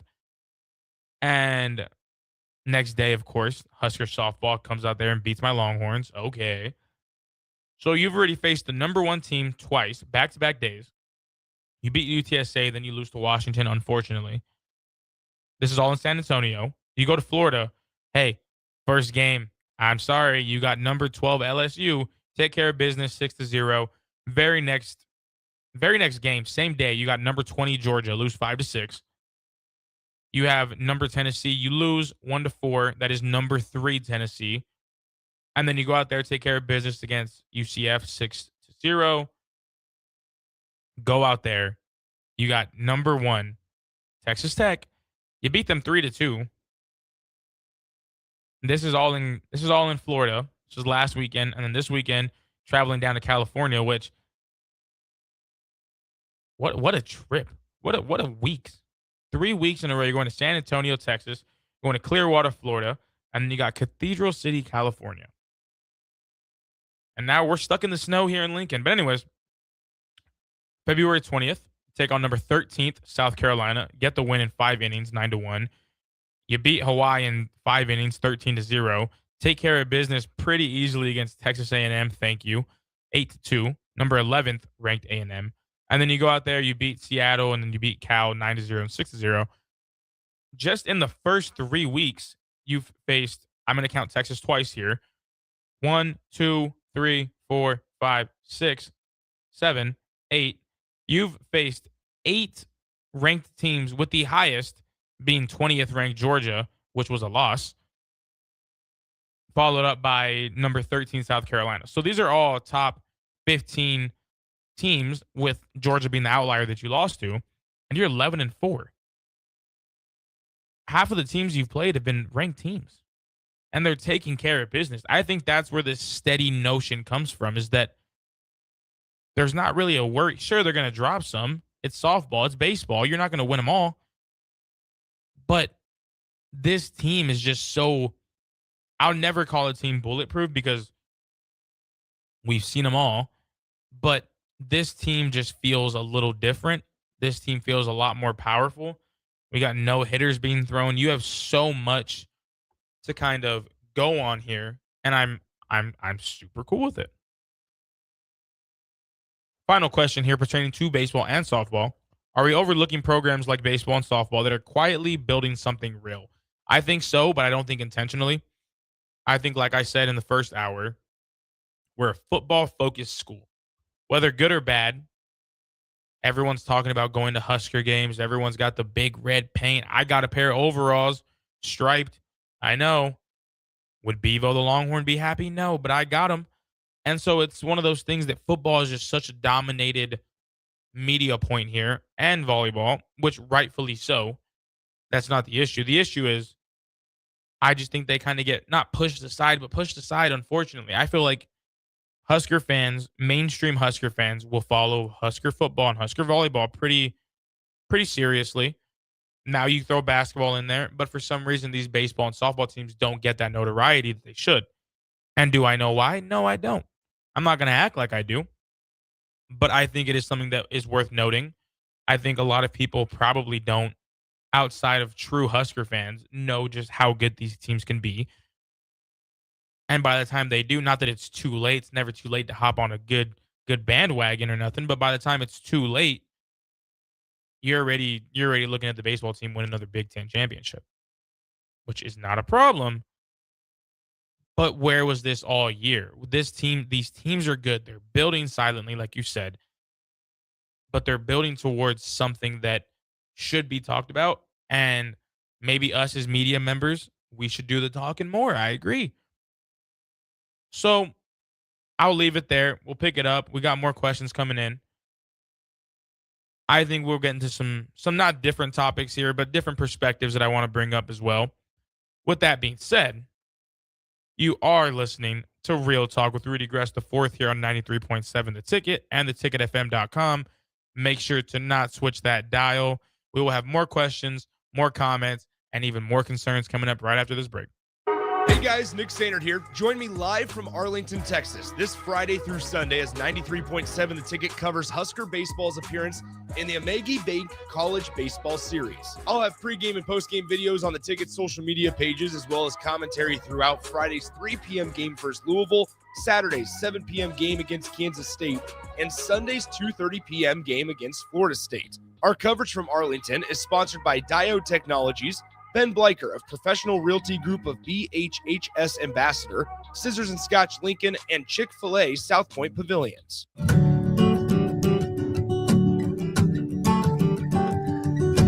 Way out there where the sun comes up under the big red sky, I do life the way I love, with family by my side.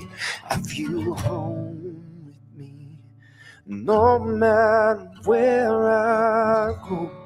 Proud of where we're from, excited for where we're going. Pinnacle Bank, the way banking should be. Member FDIC. If you're seeking a career with a growing company, Gaina Trucking and Excavating is hiring and looking for additions to their team.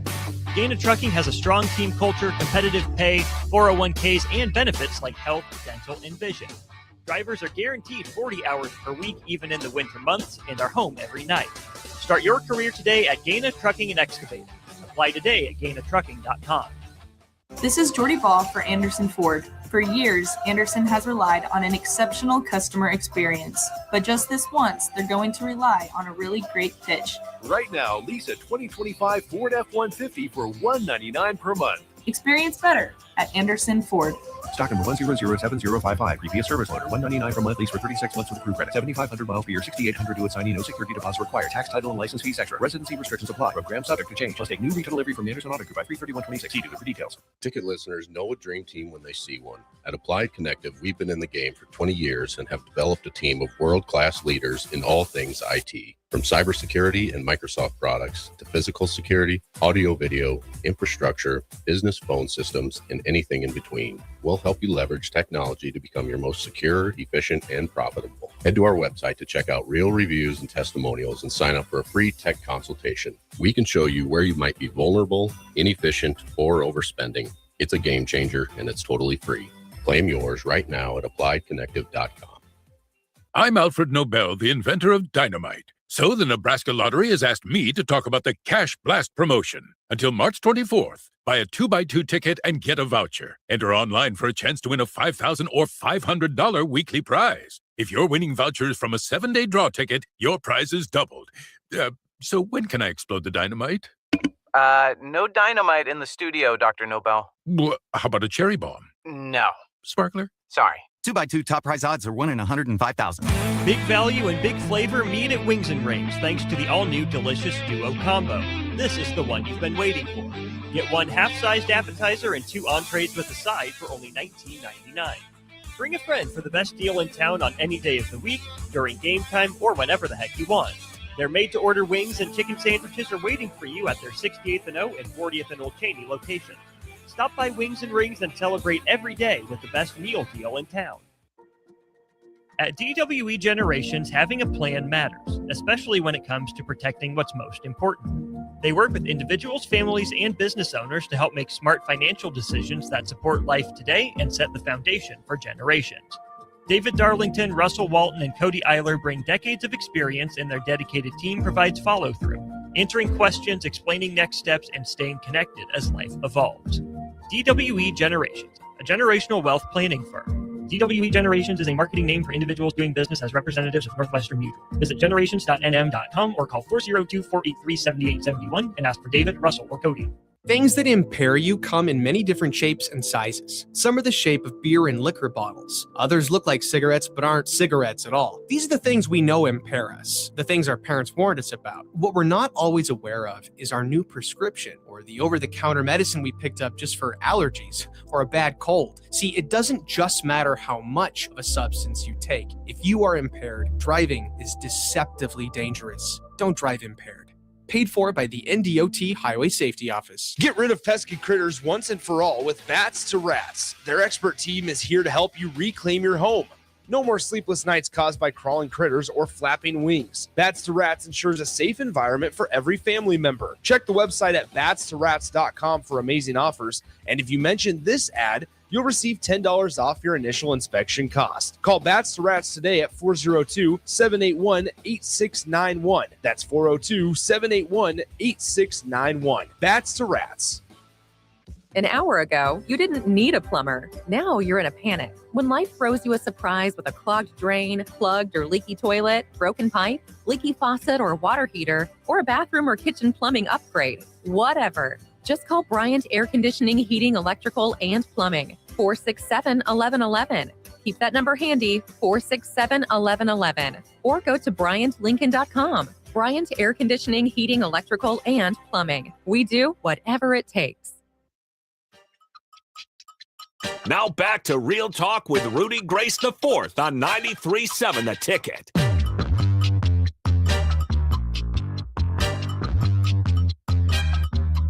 That is right. Welcome back to Real Talk with Rudy Gres IV here on 93.7 The Ticket and theticketfm.com.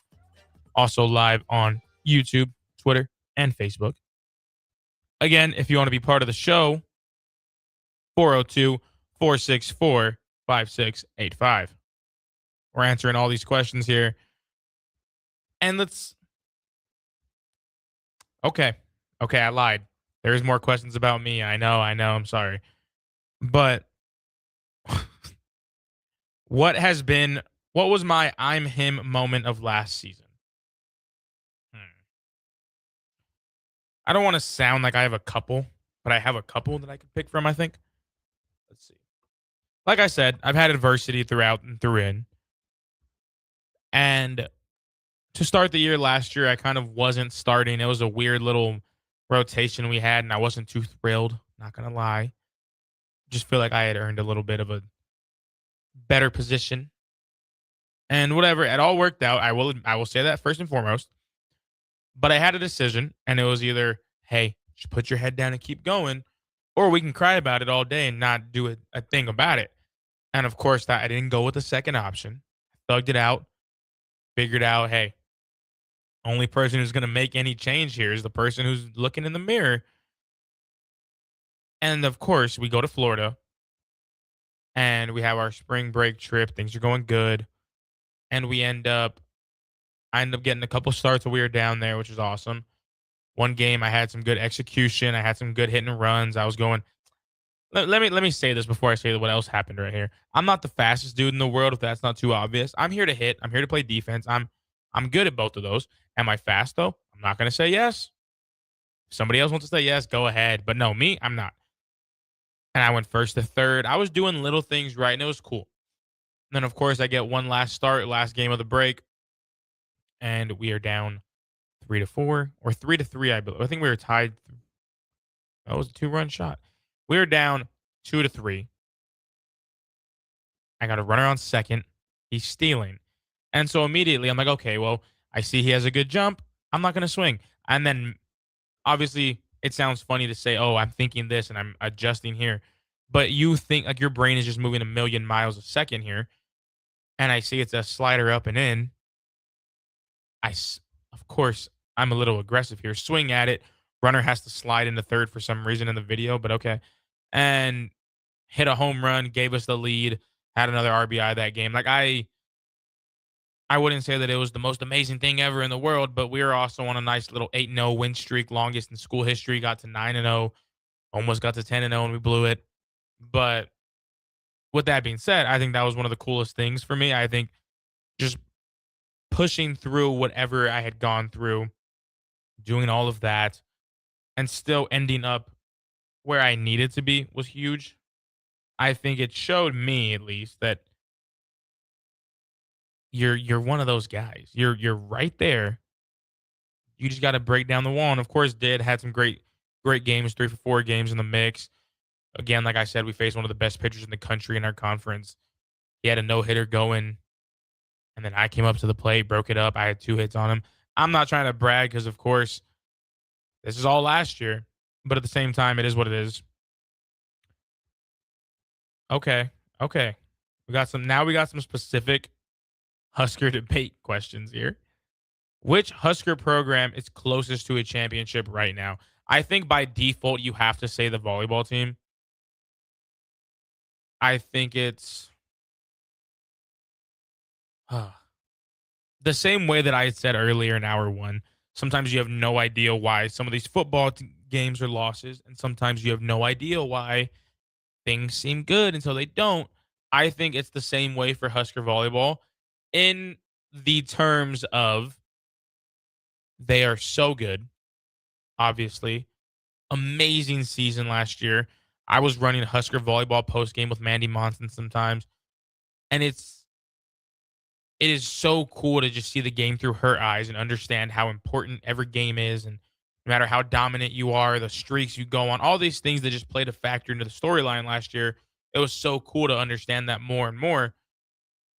But they're right there. They are always right there, which obviously they've been successful in years past. This isn't a football problem that we have where things kind of are running dire and desperate. But I asked a couple times last year, I said, if they don't win a national championship, do you think this season is a waste? And Mandy said no, and I appreciated that answer. A lot of people on the text line, whether I'm right or wrong, let me know. A lot of people said yes. And I don't think that is horrible. And I don't think it means that we're throwing away the undefeated season or this and that. But at the same time, I see a loss in not winning the national championship for them, kind of how I saw the Warriors 73-9 season, where you had the greatest season of all time, but if there's no ring to it, there's no bling to it, and that's what I think ran the issue. And I think that's something we're seeing with this volleyball team sometimes is they are one of the best teams in the entire country, and they can compete with anybody on any given day or night, and compete pretty not easily, but pretty firmly. And I think we kind of get spoiled into that. And I'm not saying that this is the case, but if I'm on a team where things are just perfect, you kind of let the foot off the gas pedal without realizing it. When I'm driving smoothly and I'm on the highway and I'm cruising, whether that be down the road, whether that be to Omaha and I'm driving, of course the foot's going to come off the gas a little bit. Like we're smooth. We're moving good. Why do I need to speed up? Soon as that 18-wheeler or that truck with blinding lights for God knows what reason is on my behind, it's like, okay, now I got to ramp it up. And now it's like, oh, I'm getting passed. And I think that's similar to what we see sometimes in volleyball with these girls. And it's not that they're not talented, because, of course, we have some of the best talent in the world on this team from top to bottom. It's been said the backups could be starters at any other school in the country. The backups here for Husker volleyball could be their own team and be just as successful.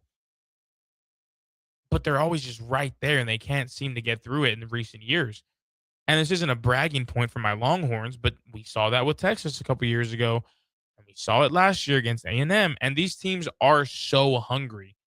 And I'm not saying the girls aren't, because they are, but I think there is something to be said about teams that have a great undefeated or a great regular season, and you kind of get not complacent, because I don't think that was ever the issue, but you run into so much of the norm. And I'm expecting to show up and win, and yeah, we'll go home and we'll win and we'll win and we'll win. And then the adversity comes in, and now you're facing a team that's had to battle that. And I don't think sweeping streaks are a bad thing, and I would take a million more in a row, but you don't have that edge that some of these other teams had all year. And I think that is when these undefeated teams aren't so consistent, is because they don't have that conflict. They don't have the bounce back. They don't have the adversity throughout the year. And not that every game that Nebraska played or every match they played was just an easy cakewalk. You had to beat some amazing talent along the way, but you never had your back against the wall like you needed to. And I don't think that's a problem. I don't think it's anyone's fault, because, like I said, who's going to say no to having a sweep record or a sweep streak? I still think they're the closest team to winning the championship, because they're always there. I just think they need to find a way to bust through that door and break it down. And I don't think that's a bad thing. I think that's a team, if we're talking expectations, that's a team that the expectations are set so high for them, but they've proven that they're not unrealistic. They just have to prove they can get it done. What is okay? This is Husker baseball related. Okay. What is tougher, early season cold weather games or late season pressure? Interesting. I think, I mean, it's kind of hard to gauge for these guys because in the same light of how I spoke on the amazing trip and the amazing couple of cities this softball team's been in, baseball team was in Arizona last weekend. They're in Texas this weekend. And then they go to Auburn, Alabama, and they don't have their first home game till March, which, of course, if you're in Nebraska, it's not a very warm month either. But I don't think they have to deal with too much of those cold pressures early on as much as we think. Yes, the weather's not amazing in March, and they're going to run into some cold days, and you're in the Big Ten. So, I mean, take that how you will. But I think if I'm in a Husker baseball uniform right now, I'd much rather say that the late season pressure is going to be a lot more tougher, because you always have something on the line. And we see it so often, at least with this team last year, where you need to be perfect to get it done. And of course they did. And that was awesome. But in the same sentence, kind of going back to that, you're back against the wall. They always have that against them when they're in the tournament like they were last year.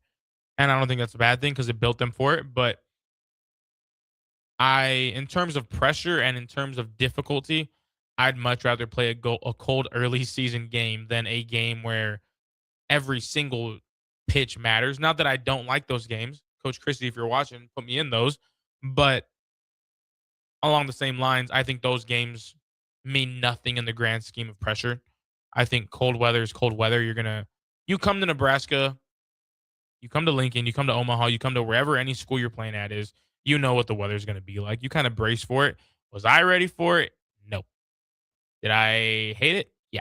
But in the same light, I knew what I was getting myself into to an extent. And so I don't think it was really necessarily that tough, but I think you run into more trouble along the pressure, if that makes sense. If Nebraska wins 8 games next year, is that progress or is just average? See, this is where we run into the progress debate. Obviously, they won 7 games last year, and that's great. It really is. But okay, can't ignore the schedule here. The schedule is what it is. And so, I mean, obviously, I think 8 wins with the schedule how they've had and the schedule of what it is, I think, yeah, that is great progress. If you walk away with 8 wins with the schedule that Nebraska has this coming season, I don't think there's anything wrong with that at all. I think it's great. I think it shows progress in terms of the win total, but it also shows progress in terms of your competition and in terms of the teams you're able to beat. You might not take out Indiana, you might not take out Oregon, but along the way, you're going to take out about everybody else, almost. And so I'd be cool with an 8-win season for the Huskers. I think it would quiet a lot of the noise that is being brought up and a lot of the hot seatness. Obviously, I don't think rules on a hot seat like that, but I think it quiets a lot of the haters is what I would get at if they can put up 8 wins with the schedule, simply with the schedule. The schedule was going to be the deciding factor. If it was the schedule of any other teams or anybody not as difficult, maybe 8 wins isn't progress. But if they can get 8 wins with the schedule that is being dealt right now, I'm cool with it. With that being said, we will be taking our final break here on Real Talk with Rudy Gres IV. We have a couple more questions to get into, a couple more about me. I'm sorry. Do I think I'm the coolest guy in the room? Yeah, but that also might be because no one else is in the studio right now.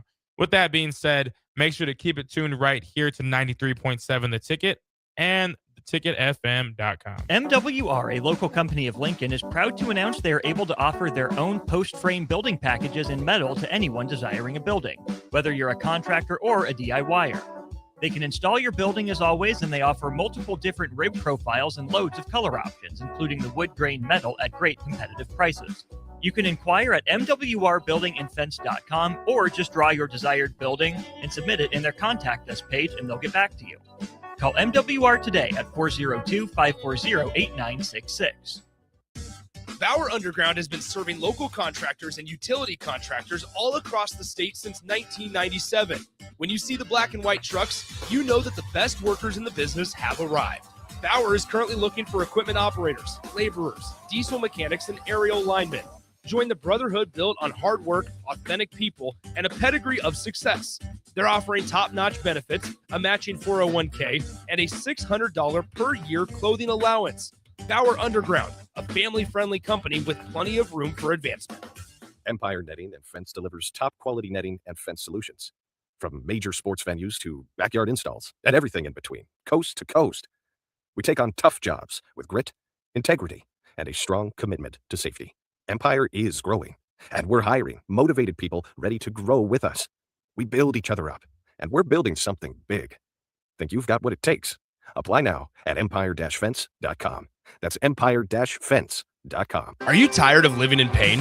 At Prairie Orthopedic and Plastic Surgery, they make it simple. From head to toe, spine to extremities, they've got you covered. Their multi-specialty team of experts in orthopedic surgery, plastic surgery, podiatry, physical therapy, and occupational therapy all work under one roof to get you back to living life pain-free. Don't wait another day. Visit prairie-ortho.com today or call them at 402-489-4700.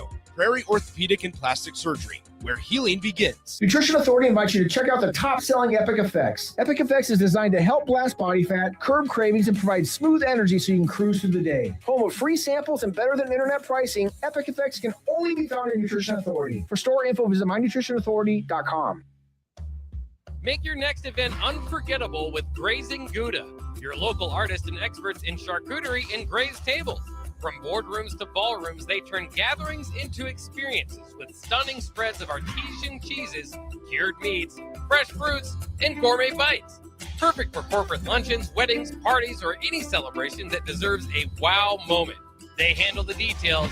You take the compliments. Book your graze table today at GrazingGouda.com.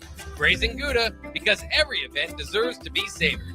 It's seafood season at Amigos. Time to get that one-of-a-kind, crisp crab rangoon burrito and dip it in some sweet chili sauce. There's a crab rangoon Frenchie, too.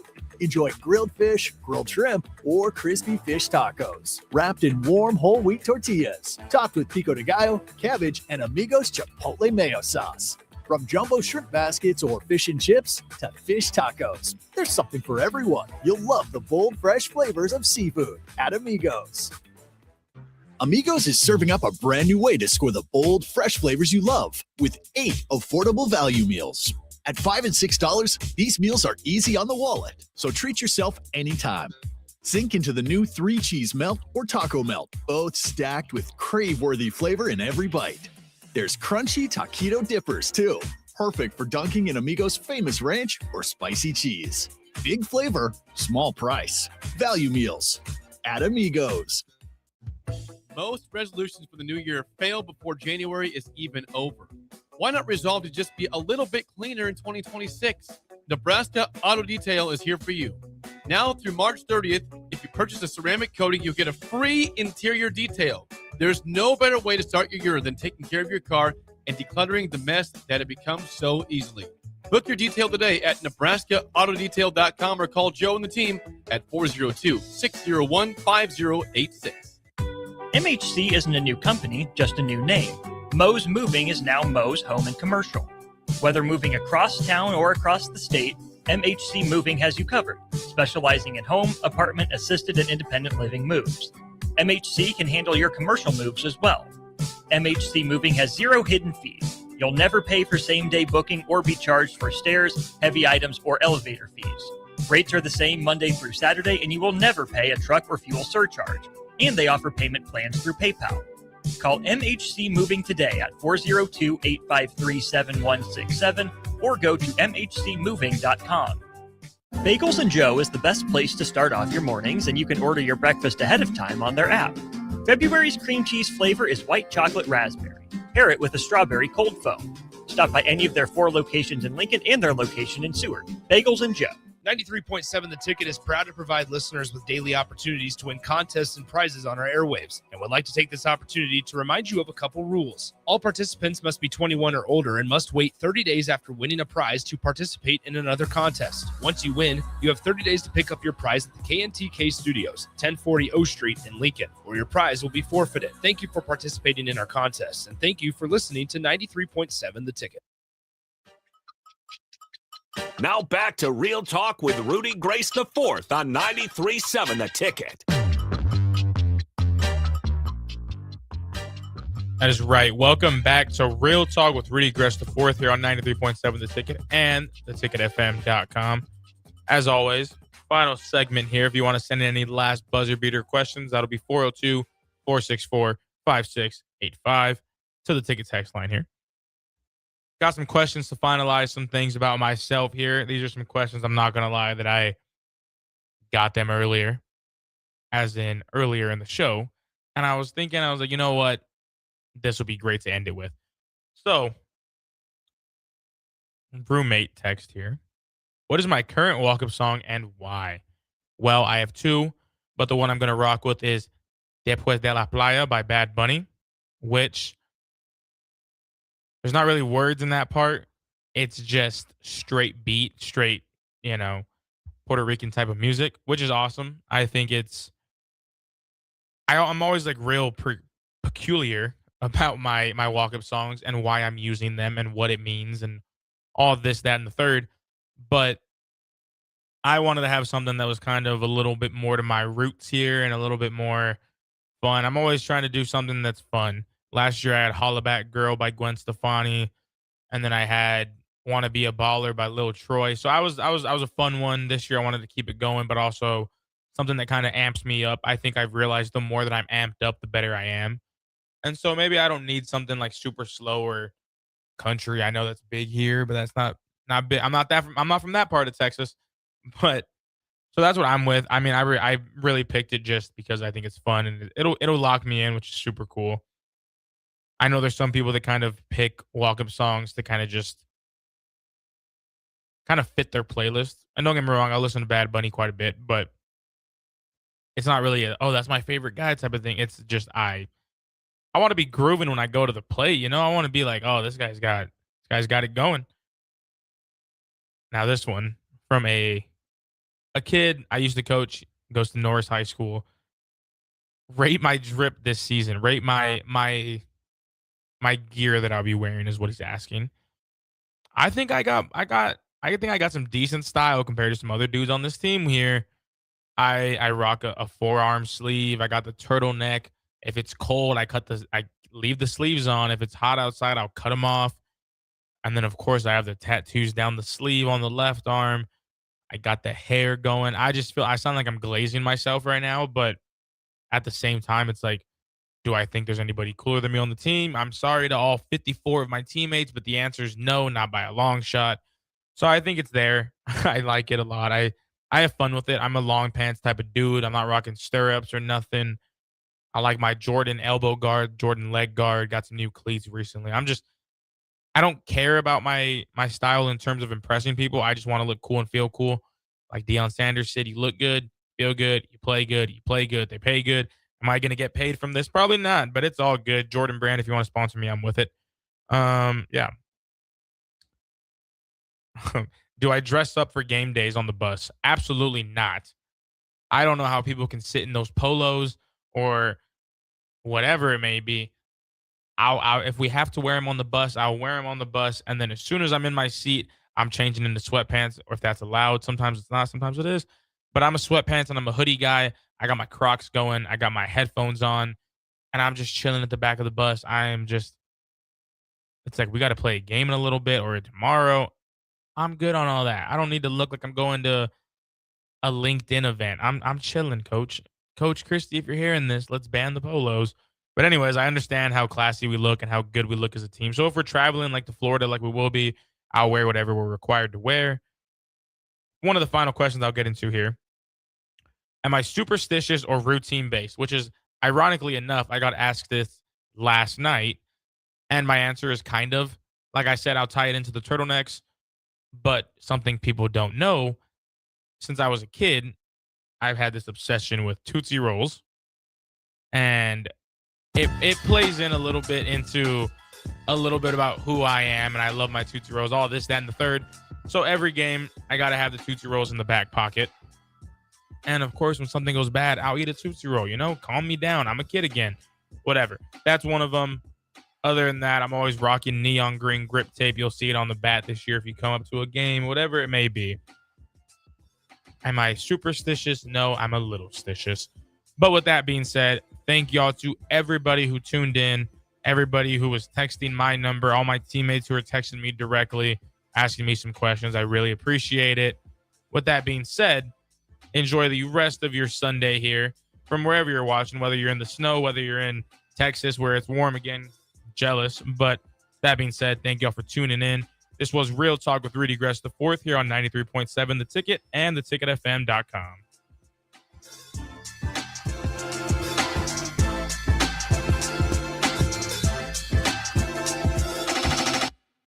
Concrete Industries has immediate job openings for precast production laborers and maintenance technicians. Concrete Industries offers great pay, health benefits, 401k, a wellness program, holidays, and paid time off. Apply today to earn a starting pay of $21.50 per hour plus a $1,500 hiring bonus. Concrete Industries is hiring all experience levels and offers on-the-job training.